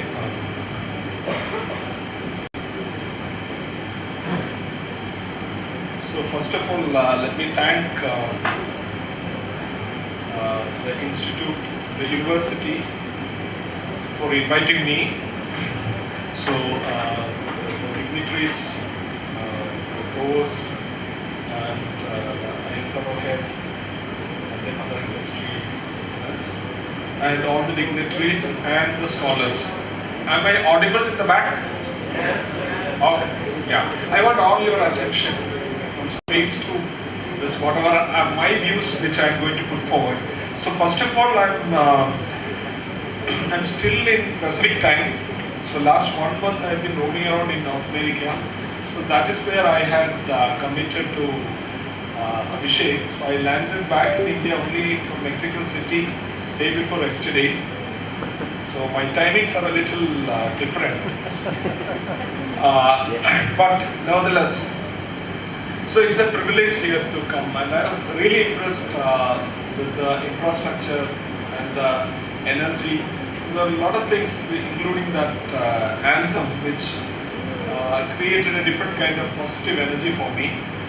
Because the AMA conference for which I had gone, that happened in Phoenix, and it was more transactional. It was engaging but more transactional. But here we see this kind of an organic connect, which I really appreciate. And one of the things which the provost during his presentation, which we had in the boardroom, he mentioned that as part of the values they have added pride also, which is an amazing thing, that as whether as a researcher or a scholar, feeling proud. And as one of the speakers had mentioned about what is happening in US and the globe around, America first, and now looking at, all things should start in India and end in India, rather than this kind of an aspiration to go the route. The second thing is coming back to the ISR aspect. So I was also born at the same time, some kilometers away from where the first satellite went up, thanks to Vikram Sarabhai, okay, for choosing. Although it was told that it was some other reason, but she lives some 300 kilometers away from Trivandrum. Okay. So it's a VSSC and this ISRO, we all, every day morning we had to see the VSSC buses when we were going to school and college. Okay. So first let me tell about this exploring the intersection of technology, humanities and science in the new era of digital and artificial intelligence. So it's a very complex topic, and it is all about this intersection. So I'll say that as we stand at a boiling point of technological evolution, it is crucial to examine how these intersections are reshaping our world and our future. So this conference reflects the convergence of multiple disciplines in our rapidly evolving technological landscape. Why? Because the moment you bring in AI and all those aspects, this is a body of knowledge which is continuously evolving. So to make a keynote address in terms of what will happen next or to plan, it becomes very difficult. But still, I appreciate the organizers' vision for this timely gathering that addresses the growing need to understand how digital technologies in general and AI in particular are reshaping various fields of study, and obviously the societal impacts. So I was going through the key themes for this conference, and I'm sure that there are multiple sessions and people are going to have this interdisciplinary collaboration. And especially this humanities and the social science side, which should enrich in the AI era. So there should be a lot of, already it was spoken about the cross-pollination of ideas which are expected, like in terms of AI coming in and what would be the impact. Now, I remember Abhishek telling about one of the key things would be the ethical challenges, which is what when the moment we try to relate AI with society, the immediately is that in terms of creation of this AI and also about the deployment of this AI in terms of the tools. So two things which I would be discussing. So I'll read out also certain parts. So in this regard, the significance of digital humanities cannot be overstated as it represents a central topic in our discussions. The role of AI and digital tools in transforming humanities research, pedagogy and creative production has been profound. We are witnessing a crucial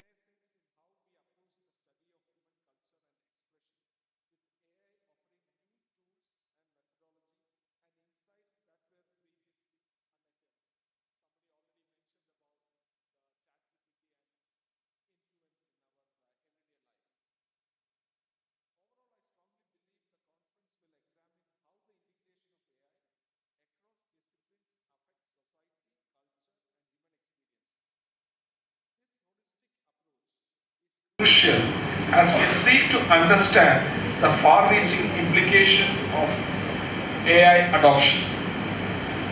By bridging STEM and humanities through interdisciplinary AI projects, we can foster a more comprehensive and nuanced understanding of the technological landscape we are creating.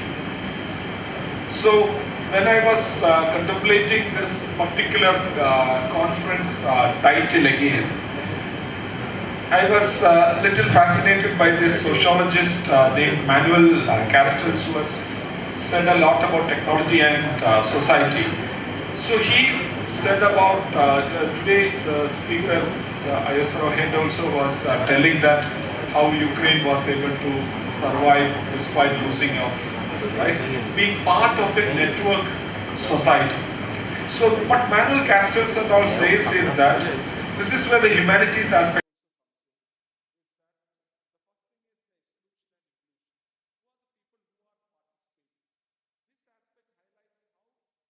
access to and engagement with this digital networks determines one's ability to participate fully in a modern society. Those who have access and those who do not have this access. So this can differ between nations or within the society. So as AI and digital technologies become more integrated to our daily lives, ensuring equitable access and participation becomes a critical social issue.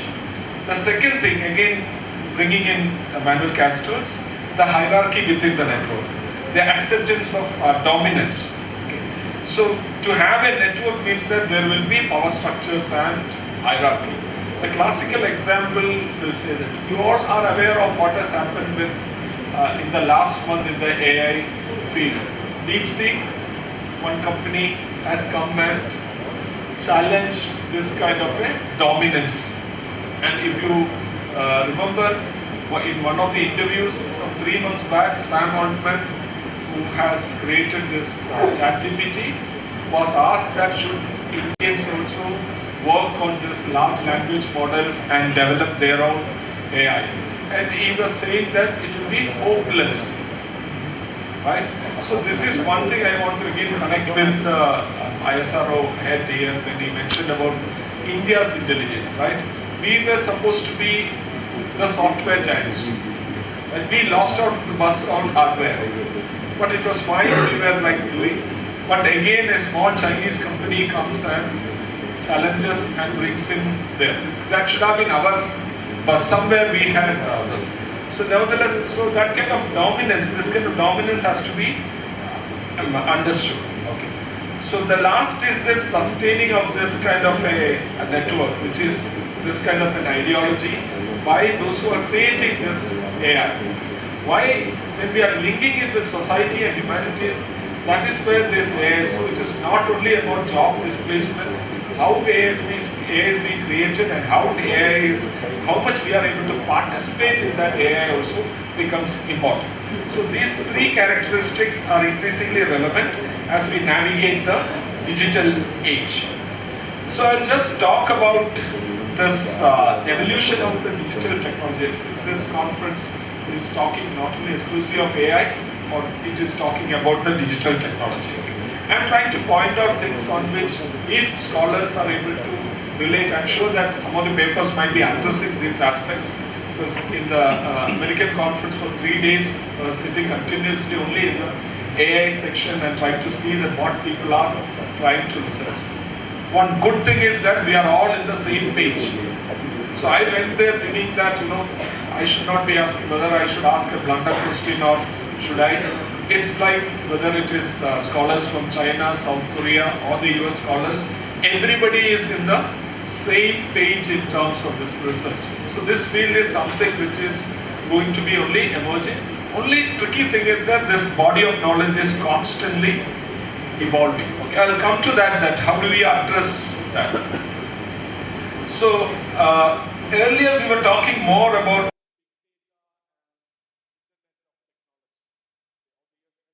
technologies started then. Immediately before COVID and all, we were talking about SaaS, and now we talk about BaaS, battery as a service, changing this technology is coming. But suddenly during the COVID time, the leap has happened and we are talking about artificial intelligence, okay, the algorithms and all came in, right? So this evolution has been marked by increasing connectivity, data processing capabilities, and the ability to deliver services remotely and efficiently. So these advent of sophisticated AI models such as large language models and generative AI, our ChatGPT and all other tools which has come out, has opened up new possibilities in areas ranging from natural language processing to creative content generation, right? Today my content in LinkedIn or in my content in Facebook can easily be generated by this. And if I have an agent or nowadays avatars, right, I don't have to directly, they can continuously monitor and do that, right? So these are challenges. So what happens is my avatar dealing with somebody else's avatar, or the agents are dealing with each other, right? What kind of collisions are coming? So one interesting thing which I was lucky was that in Phoenix, I was rather able to experience this in driverless car.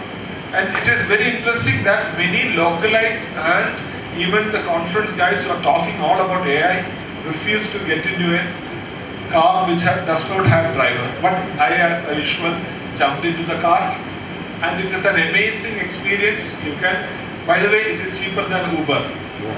And you don't have to pay tip.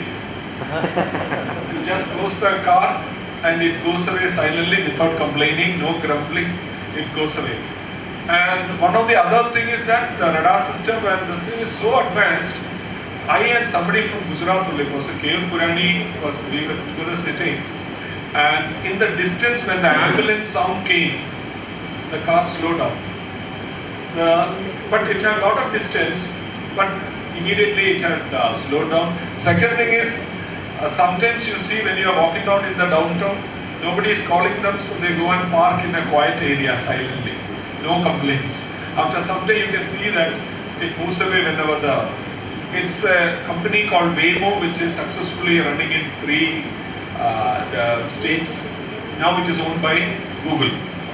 And inside I spent one day in Google campus in Mountain View.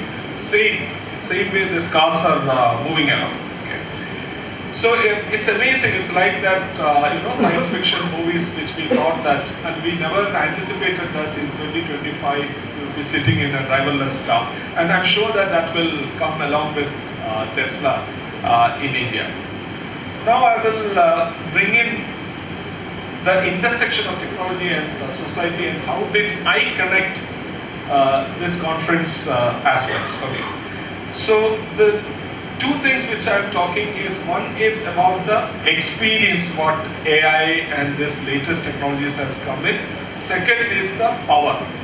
Okay, 2 aspects are this one, and I'm sure that you can begin and find research topics and research questions from what we are going to discuss. So this is an era of hyper customization, right? So because data has been available and all these algorithms are working, so I don't have to explain to you how Netflix and all is getting their data and giving you back the content which you want, as if it like a magic programmatic advertising and all is happening. On the other side, hyper customization means that each of the individual, even if you are sitting in the house, the household is not seen as a segment. Each one is being treated as a segment. That means that your sibling sitting here or your mother or father sitting here, each one what we call as segment of one, right? So that is why there's powerful things. Now the thing is latency. The data has to be analyzed and captured. That is why this power of AI and the machine learning is coming and accelerating it. Okay, so that is where a lot of research is happening on this. This competence, it is not only about the intelligence, but this tool's competence to capture the real data. Okay, so now we know that what is being suggested as the next book to read, the movie to watch, or a product to purchase. Okay. So this level of personalization extends to various sectors, including healthcare, where AI algorithms can help personalize treatment plans based on individual genetic makeup and medical history, and this whole idea of programmatic advertising, right? The advertiser and you are directly connected. So this is not only applied to the commercial application, but if you see that education also, today what kind of course to be, sometimes it becomes like a spam, right? So I sometimes get calls from IM Kozhikode itself, mails, why don't you come and do an MBA in our institute? This problem is that you have given it to the agents, and the virtual agents are trying and sending mails to your own person. Who has created also is getting them. The second, as first was the experience part, on which a lot of research is happening as a customer, this customization. Second is the power. So that is the changing dynamics, that where is the production and consumption of this kind of AI related aspects happening, right? Certain companies are creating, we do not know that what kind of data is being trained. Right? This debate is still going on. If you know the debate between OpenAI and the DeepSeek, DeepSeek used OpenAI's data and did some kind of reverse engineering and created a new, very cheaper version, right, in millions rather than billions. But OpenAI cannot complain, because where did they get the data? They would have taken it from the Google and from all aspects and done that, right? So nobody knows, and everything is working like a magic, and it is an evolving, more and more corrections are happening, right? So this power dynamics, now DeepSeek has questioned this, but still it is, power dynamics becomes the power of AI to influence decision making raises important questions about autonomy and the nature of choice in the digital age.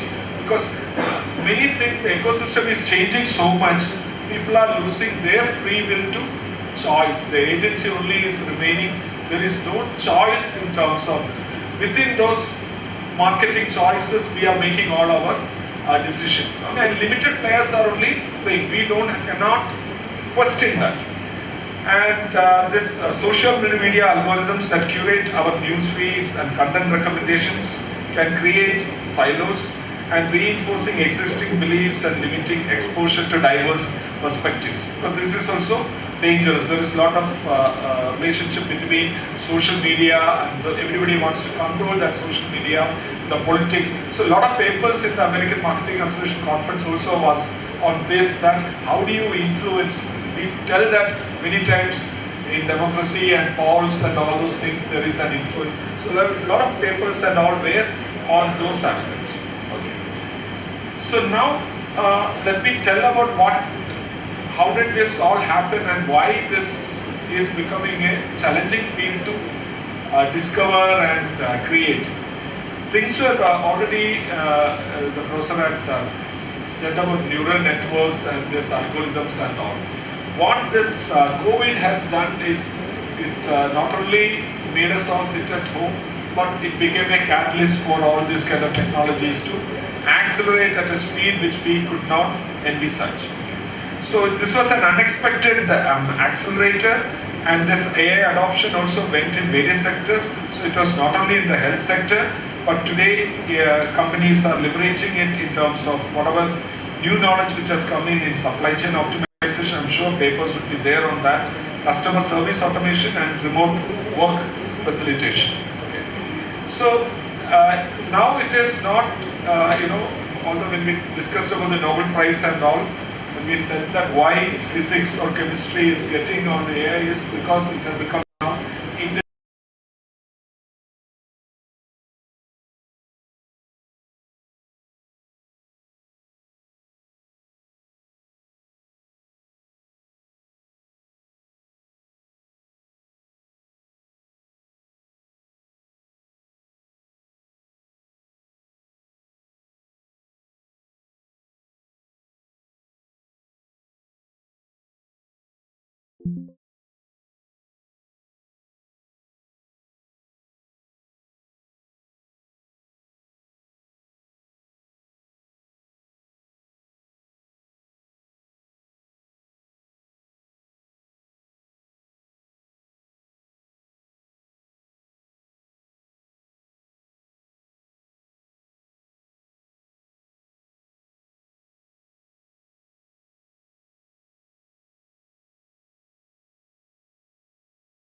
OpenAI cannot complain, that's why when DeepSeek comes.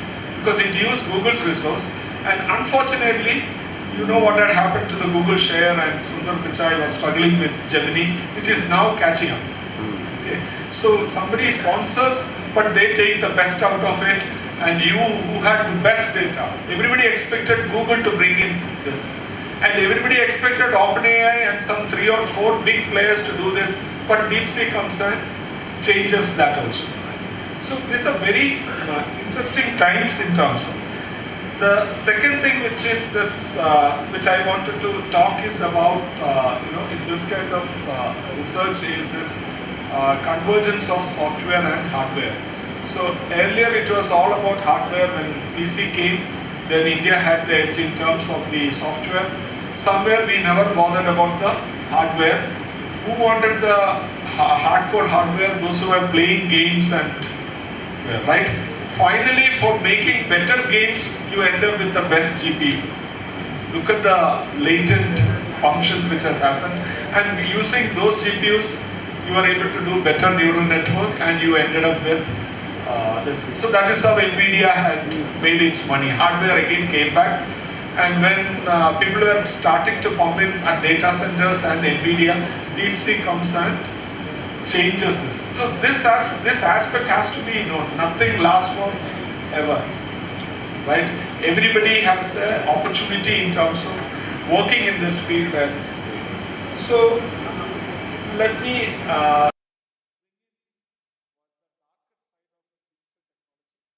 because as researchers we always look at limitations and problems. So what are the kind of others? So at least what I could cite out from the papers are, one is this algorithm bias, because the data which is already available, which is being used, can create this. So it's a long-term thing. Already whichever knowledge has hegemony, that will be again repeated when we are asking, right? So if most of the time knowledge is by developed countries. So if you ask for a scientist and all in ChatGPT and all, it will always talk about the work done by people, because the data itself is from say US or from Europe. So we may not get more this one. So that kind of an algorithmic bias will be there. Second is the customer privacy, which I have already said. It's a very good area of research where there is intersection between the humanities and the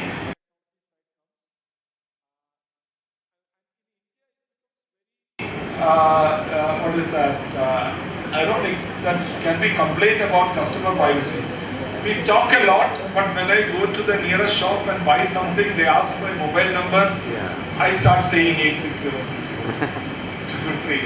right? And come back and write paper saying that this data is very precious and thing, right? So we don't look at it in terms of the customer privacy. Then of course the data management regulations. Okay, so that is where now in terms of we are all waiting, because now global things and the local thing is very much connected. So the scholars who are sitting behind should also look at the politics which is happening. Then only you will be able to understand the intersection. Like say for example, I will tell you, if you speak to entrepreneurs, they are all very happy to export to US and Asia. But to Europe, nobody wants to, because of the European regulations. That means that my idea, when I'm taking in the concept, in your product, all those things, my worry is not United Nations or sustainability goals. My worry about scalability is whether I will be able to please this European standards becomes the global standards. That is being now going to be tested by this Trump ban. Whether it is good or bad, we do not know. But this kind of tariffs, the fines on all the big companies, okay, that stops our entrepreneurs also to think about.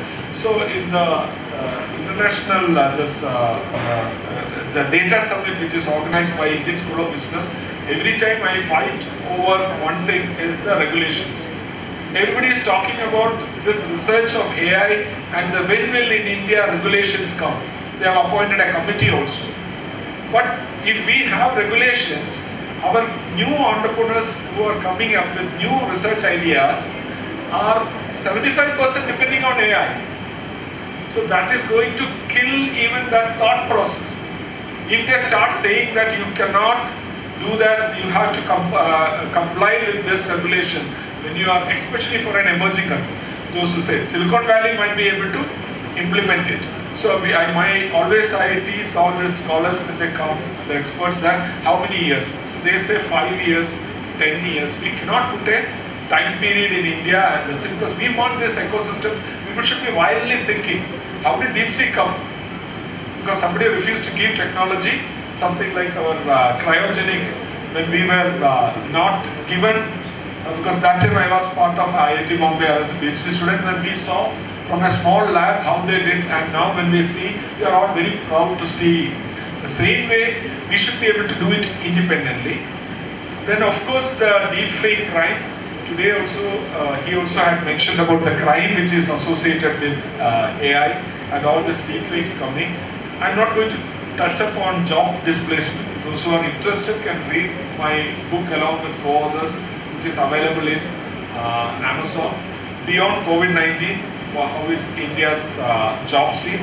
There we are talking about the influence of AI and the coming up of smart cities and the nature of jobs which are going to change. But I'm more interested in the well-being. That is one area which I also work on AI. That is the digital, all this usage of all those things and the impact on our well-being or our happiness. So scholars are looking at different kind of this one, right? Our audio assistants, all these avatars are now. Is it helping me in terms of being a better citizen, better consumer? How is it my well-being being? That's a good area for this. Okay.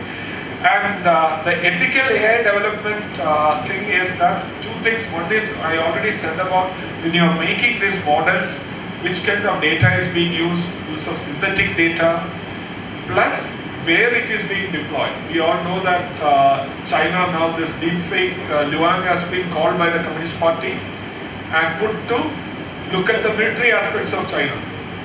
He is now not working on the next reasoning model or the thing of this new tools, but he is looking at how to deploy, which is very dangerous in terms of this one. And already told like this what is happening in the Ukraine and this wars. Okay. So that is another aspect. Now, for the younger people, what is it that everybody is saying about job and career development? So I was the placement chair and I've been in the placement committee for the last 10 years. So I've been interacting, fighting with the companies in terms of everybody wants that 100% placement in the institute because every time ranking, okay, and the best jobs, the best salary, okay. So what I could extract is that this is a summary which I usually do not disclose. What they say is that the first thing which they look is in terms of the domain knowledge. Okay, this is built in this contemporary period, right? A strong foundation in one's field of study remains still crucial, and while AI can augment human capabilities, deep domain expertise, very few people are working code the same. Remember guys, those who are doing MBA or the fundamental courses, that domain knowledge you cannot depend on ChatGPT or this one. Your basic knowledge is always judged by the corporates. Okay. Then only you can leverage the better AI tools and interpretations. Second is this, earlier we used to talk about markets, but today it is always a marketplace. It is always an exchange which is happening. Whether you are buying your new Samsung or Apple phone, whether you are going into your Amazon, everything is a marketplace.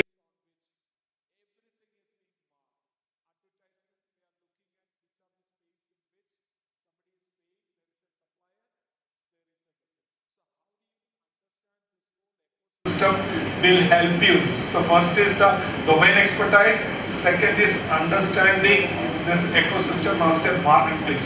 Don't see it as how much is the market of, because this is always changing.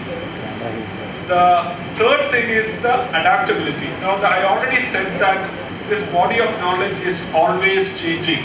So you cannot say that you were taken for a certain job task and you will get the same kind of aspects. With this AI interventions, even the corporates, there are corporate people sitting here, I don't think even they are clear about what is going to, nobody can predict, none of the managers can this one. So you should be ready for adaptability. You cannot, I will learn everything and after 2 years I can do that, is not possible. The last thing is the convergence thinking, that things, like I already said that we never thought that hardware will again come back and intersect between this. Physics and chemistry inventions are coming and things which were not connected to each other. So again, those who are publishing papers and the research scholars always look at ideas which were not matching, because AI is the one which is the medium which is bringing in these kind of connections. And otherwise, most of the time when we are sending, we are trying to see that, this should have had a connection with these two aspects. And we try to write research questions and then develop the research problems. So here now Abhishek and Party has given you the opportunity to have all kinds of intersection, right? So whether it is finance, linking into marketing, to the humanities, look at areas which are not connected. Then only somebody, when they say, oh, this is relevant. And remember, for being myself a reviewer and editor, there are 500 copies coming in, and how do you choose from that? When you are looking at it, something should be this one, right? Of course, whatever the next should be, there should have two things. It should be relevant, and how do you show the relevant? Bringing in contemporary aspects and connecting. And how does you show your methodology? The rigor in the research. So relevant and rigor are two things which are coming in. So think in terms of this convergent thinkings, and collaboration is the thing. And this conference, I'm sure that people should look at more and more. And now nobody is, crying over you have 6 authors or 7 authors. If the work is coming in an FT50 journal, end of the day, what are we trying to do? We are trying to do, whether 10 people wrote it or single author, is that knowledge useful, or the applied research which we were talking about, right? So bring in as much of collaboration and bring the best out of it. So let me bring in a small aspect in terms of the future of the AI models. I will conclude in that. Okay. So there are two things which is happening in the AI. Talking a little technical. Earlier people were looking at the training aspects. That is why we were looking at large language models and aspects. Okay. Better, we need more space, more data centers. They say, can India have? The problem with data center is you need more energy. That means that, and if you see that when the Nvidia stock prices crashed, immediately they lost around 20% in the market capitalization. The next crash was your Siemens and all the energy companies which were supposed to give the data centers, right? So, so this training efficiency is going to now change, because you don't need that kind of response. More democratization has been brought by DeepSeek, right? So your mobile also will work with the bigger, larger language models in a smaller way, because we want only limited questions and limited answers for a particular contest. So now this edge computing and all is bringing in. We don't want this kind of larger aspect. So that's a big change. So what is happening is that more research is focusing on the inference. So not on the training part. So whatever is given, now all these AI models have already given us a lot of outputs. How do you make those inferences more easy? Okay. So this is the secret behind even DeepSeek, that even their electricity usage will be less. You don't trigger all the, those who know this, how the neural networks work, you don't need all the neural networks to work. I have asked about, say, a diabetes. So then it will go and look at only that particular aspect and save time and energy and brings back. So the data, whether the server is far away, it is only looking at that specific aspect. So how do you infer data and take decisions become important. And today, one of the interesting things which people ask is that we are now depending on the AI apps to win this thing. The AI itself will start creating apps, right? So that is going to be the next things. We are still not ready. Okay, so why do you have to download that app and then install? Because all the data is already available. All the algorithms can work. So if there is this kind of intelligence, then that will be the next thing. So each of us will have our own versions of the app and solve it. Why do you have to get that at the same? Second thing is that by that I am not giving the data also away. Why I am downloading, you can see that, no? Millions of this. So that is one. More is the reasoning models. Those who are using ChatGPT, now ChatGPT also is giving you the reasoning models. So it has also started looking at the chain of thought and giving the reasons why this. They're trying to remove the magic out of thing. And neither it is going through the Google way where giving you millions of this one. It is asking you your prompt to be corrected also. Is this what you wanted to know and get the best answer? So one of the things is that how do you write the prompt, and especially MBA students and all, do not use it just as a tool. Understand the logic behind that, and then it will start behaving and develop your own style of prompts and dealing, because it has the intelligence to understand you individually also. Okay. So personalized AI assistants with more natural language understanding will come in. Obviously, drug discovery and those who are in the engineering and all, personalized medicine will also be there, right? So the future of AI models lies in their ability to reason, explain and adapt, pushing the boundaries of what is possible in technology and its application across industries. So let me read the conclusion. In conclusion, as we explore the intersections of technology, humanities and science in this new era of digital and artificial intelligence, we must remain mindful of both the opportunities and challenges that lie ahead. The rapid advancements in AI and digital technologies are reshaping our world in profound ways, touching every aspect of human experience. Now nothing will be left, from how we work and learn and how we interact and create. So more holistic understanding of these intersections which this conference is going to provide, we can harness the power of technologies and AI to create a more inclusive, ethical and prosperous future for all. And obviously, as we move forward, it is crucial that we continue to engage in interdisciplinary dialogue and collaboration. There is no meaning in sitting in silos and working. Education will play a pivotal role. Obviously, this kind of institutes preparing the next generation for this AI-driven world. And by doing so, we can ensure that the development, what is the AI part, how the AI models are being developed, deployment of AI technologies are guided by human values and societal needs.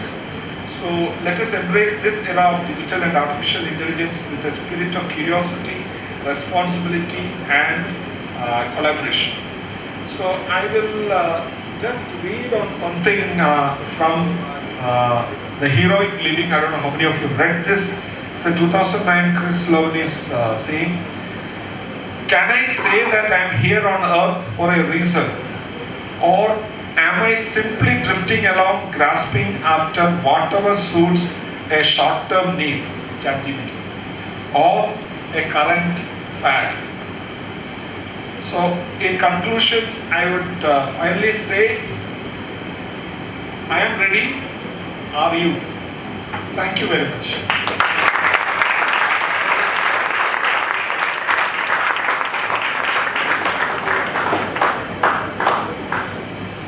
That was truly insightful and enriching. Can we have a big round of applause once again for such a nice keynote speech.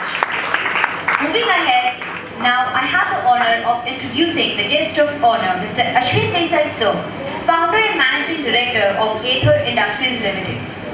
Prior to establishing Aether Industries in 2013, Mr. Desai was a founding member of Anupam Rasayan India Limited, where he served as chairman and managing director until 2013. In 2010, he was honored with the Distinguished Alumnus Award by the Indian Chemical Technology. Under his visionary leadership, Aether Industries has emerged as a leading specialty chemicals manufacturer, serving sectors such as pharmaceuticals, agriculture, oil and gas. You will be surprised to know this remarkable success led to Mr. Desai's inclusion on the Forbes World's Billionaires list in 2023. Can we have a big round of applause for such a remarkable achievement? We are privileged to have him with us today, and we are very much interested in knowing the real story about how you built 11,000 crores empire with the use of research.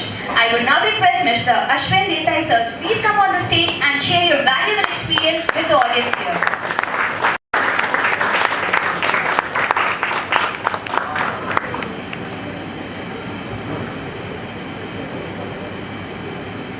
Thank you for using all the good adjectives about me. But let me tell you, the figures are fun. In short, figures are fun. Because there are so many people over here, Savani sirs and all those things who are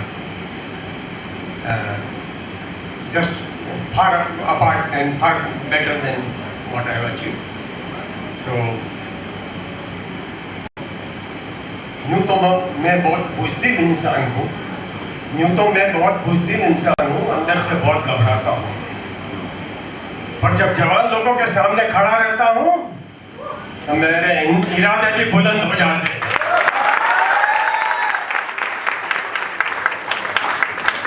I always like speaking before young people, sometimes I say these things. Distinguished guests on the dais and respected members from the Savani families, all professors and all research students who have come here. It's my pleasure to be here. First of all, I'd like to congratulate Savani family that they have built up a beautiful world-class campus in just a span of 7 years. And they require it's a great work by them and as well as the whole team who have put a great effort to bring this campus. It's really beautiful. I have just seen it for the first time and I seeing a little bit more.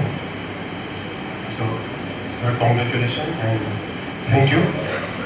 Because it's important that 10 years, 20 years back, students from Gujarat and particularly Surat used to go out. Kaka jata tha, Latur jata tha, Nasik jata tha, I don't know, Bangalore and all the places to study. And I'm glad that from 17 states the students are studying, coming to study here and from 23 nations. This is how metaphysics can be brought out by visionary approach of few people. They have used their strength for good purpose and that is what I appreciate the most. Sir ने तमारा सावनी sir ने तुम्हारी पूरी family ने खूब धन्यवाद है। Coming to the subject, आप लोग human mind is evolved through the years. It evolved physically, spiritually, philosophically, scientifically, technologically. But up to 1970, there were three aspects of science, technology, and humanities which were working. Particularly, આપણે science and technology ના કોન્ટેક્સ્ટમાં વાત કરીએ ત્યારે ખાલી science હતું આ બાજુ, technology હતું ને આ બાજુ we had a humanities, मतलब આપણો human દેવે. So the whole passion of scientists was to create science, create new things, new ideas, and technology was being used to implement it. And it required all along a great passion of individuals, of the team, of the companies to come up with the new things, new ideas, new technology, and things went on, and what we have been seeing. At that time, when I was studying, my professor used to tell that in last 10 years, the development which has taken place is more than what last in preceding 100 years. So that was the case up to 1970s. 10 साल के अंदर जो काम होता था वो 100 साल के अंदर नहीं हुआ, वो 10 साल में हो जाता था. So it was progressing so fast, and people were very enthusiastic to develop new things, new technology and everything. Then the changes came with, I'm talking in a very layman language, the changes came with the computer technology, then Fortran and all those things were introduced, and slowly it started creeping into our daily working. And then the development come with personal computers, and then all other technologies and Googles, and now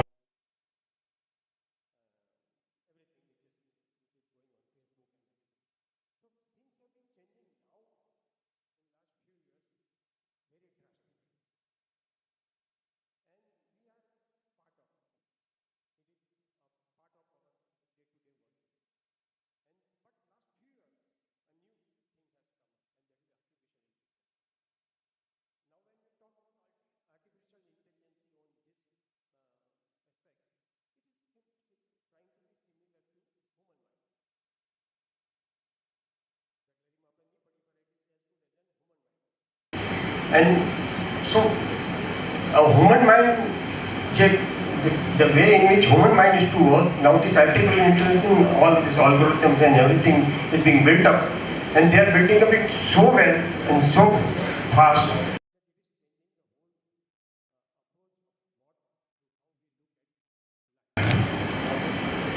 And I am basically a research student.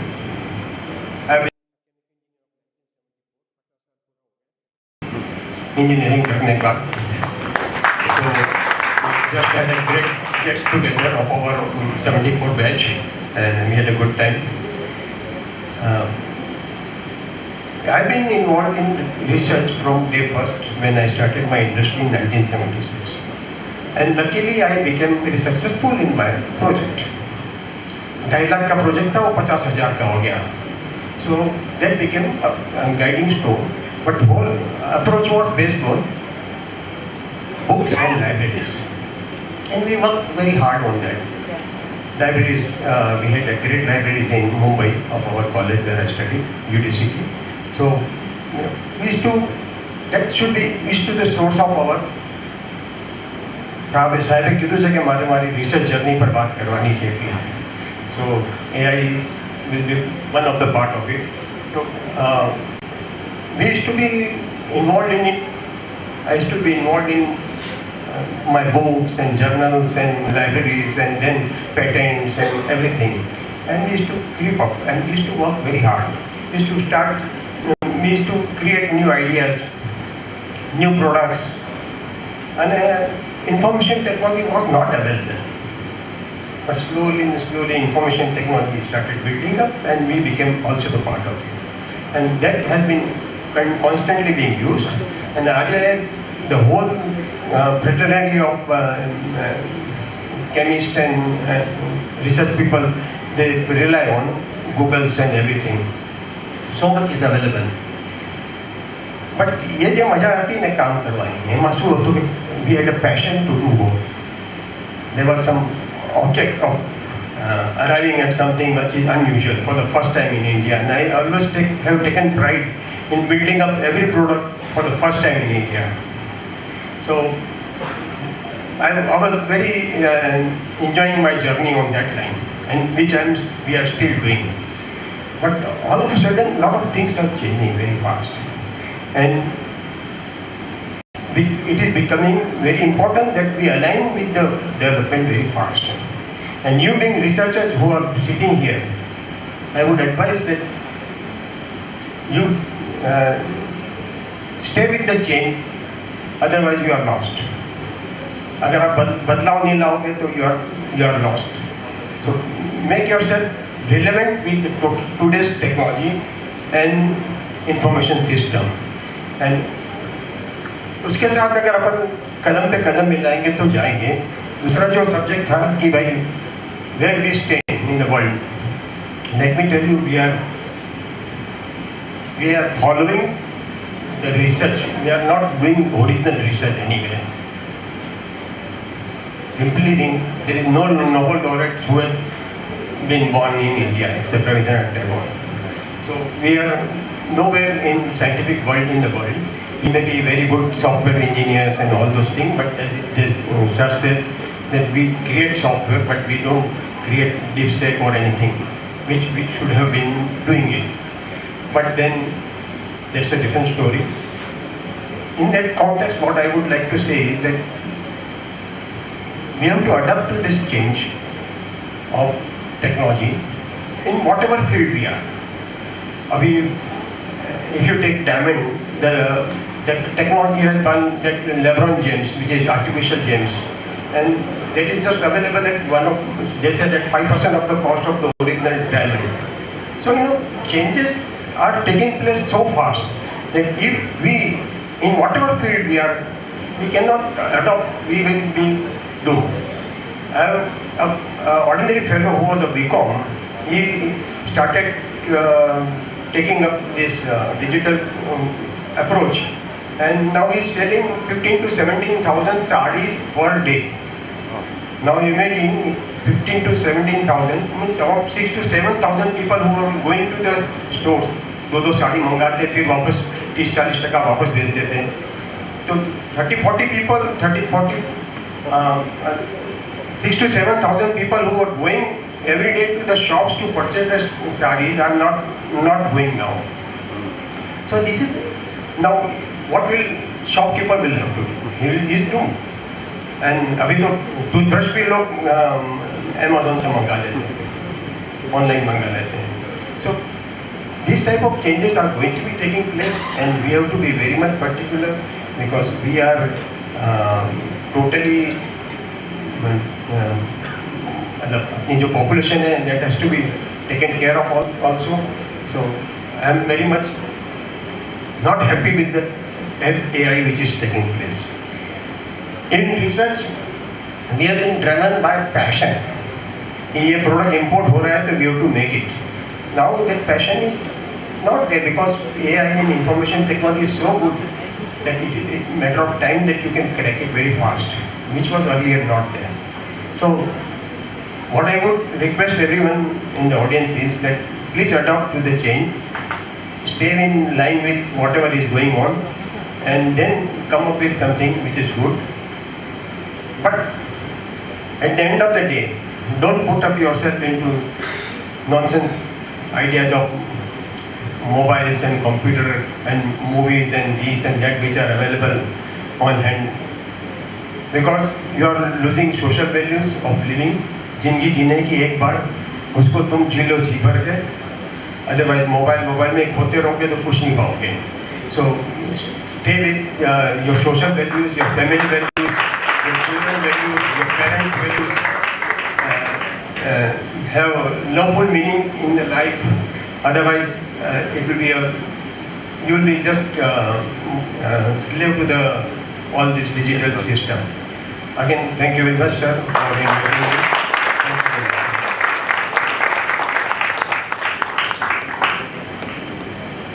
Thank you, sir, for those prolific and engaging words. As we move towards the conclusion of this inaugural session, it's time to express our heartfelt gratitude. I now invite Dr. Tejal Patel, BBA Coordinator and Associate Professor, School of Liberal Arts and Management Studies, PP Savani University, to deliver a vote of thanks. Thank you. Namaskar and warm welcome to all the dignitaries on the dais and off the dais. On behalf of the entire organizing committee, it is both an honor and a privilege to deliver the vote of thanks for this momentous occasion, the inauguration of Vishleshan 2025 International Conference organized by SLM and PP Savani University. First and foremost, I would like to extend our heartfelt gratitude to our esteemed chief guest, Dr. Nilesh M. Desai, Director, SSC, ISRO, Ahmedabad. Sir, We are deeply honored by your presence here today. Your pioneering work at ISRO has not only contributed immensely to the field of space science, but has also inspired countless individuals across the world. We are grateful for the time and wisdom you have shared with us today, and your insight will surely inspire and guide us in our endeavor. Thank you, sir. A special note of thanks to our esteemed keynote speaker, Dr. Omkar Krishnan, a professor of marketing, IIM Kozhikode. Sir, your expertise and insight into the world of marketing are both thought-provoking and enlightening. We are grateful for the knowledge you have shared and for inspiring us to think more strategically as we explore new horizon in this field. Thank you, sir. I would also like to mention and thanks Dr. Amit Sankar, Associate Professor at IIM Visakhapatnam, who is delivered the session tomorrow on SEL. We are also acknowledging our Chief Patron Sri Vallabhbhai Savani, Bapuji. Your unwavering support for this initiative has been invaluable, and your vision and leadership continue to shape the success of this program. We are truly honored for your blessing with us today. Our sincere thanks go to our patron, Dr. Parag Sanghani, sir. Sir, your constant encouragement and commitment to the growth of this university and program have been a driving force behind its success. We truly appreciate all the support you have provided. Thank you, sir. I would like to express my deepest gratitude to the convener of this event, Dr. Abhishek Parikh. Dr. Parikh, your leadership, organization and dedication have been instrumental in making this event a reality. Without your tireless efforts, we would not have been able to come together to celebrate this remarkable occasion. Thank you, sir. It is my honor to extend a heartfelt vote of thanks to two individuals who have been instrumental in bringing Vishleshan 2025 to the life. Dr. Chinmay Bakshi and Dr. Riddhesh Joshi, the co-conveners of this prestigious event. Your membership has been invaluable to all of us. Thank you. It is my honor to extend a heartfelt vote of thanks to all our trustee members, deans, principals of PPSU, registrars, deputy registrars, all session chairs, and guests and staff from other schools of PP Savani University. It is my honor to extend a heartfelt vote of thanks to all those who have made Vishleshan 2025 a resounding success. I would like to express our deepest gratitude to all the faculty members who have supported this event at every step by handling the committees. Your unwavering commitment to our academic and professional growth have been the foundation on which Vishleshan 2025 stands today. A special thanks goes to our dear students volunteers who have given their all in ensuring the smooth functioning of this event.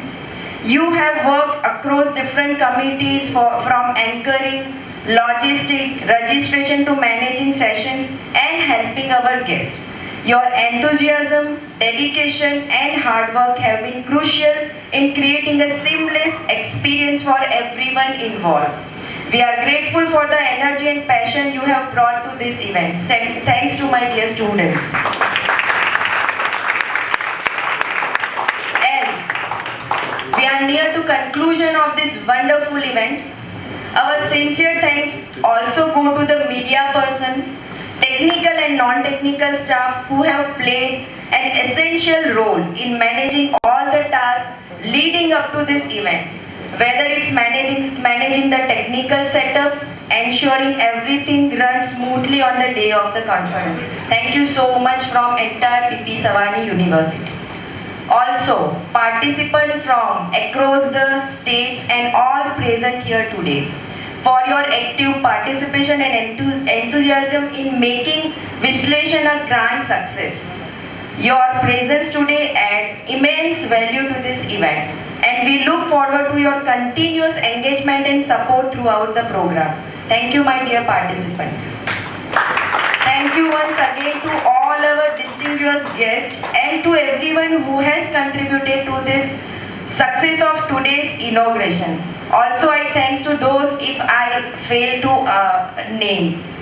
Let us all continue to work together to make the next 2 days of Vishleshan 2025 just as impactful and successful as today. Thank you. Let's look forward to a fantastic continuation of this event. Us too.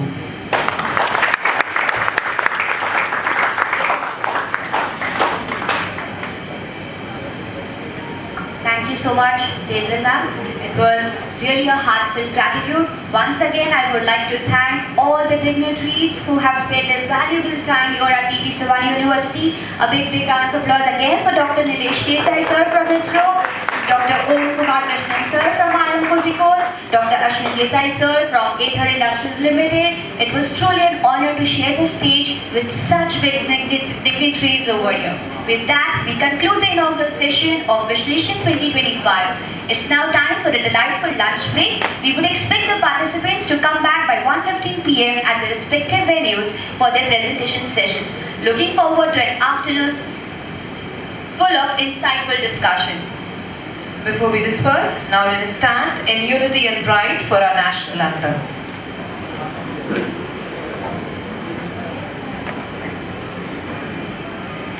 जनगण मन अधिनायक जय हे भारत भाग्य विधाता पंजाब सिंध गुजरात मराठा द्राविड़ उत्कल गंगा विंध्य हिमाचल यमुना गंगा उच्चल जलधि तरंगा तव शुभ नामे जागे तव शुभ आशीष मांगे गाहे तव जय गाथा जन गण मंगल नायक जय हे भारत भाग्य विधाता जय हे जय हे जय हे जय जय जय जय हे Thank you so much. Have an insightful day.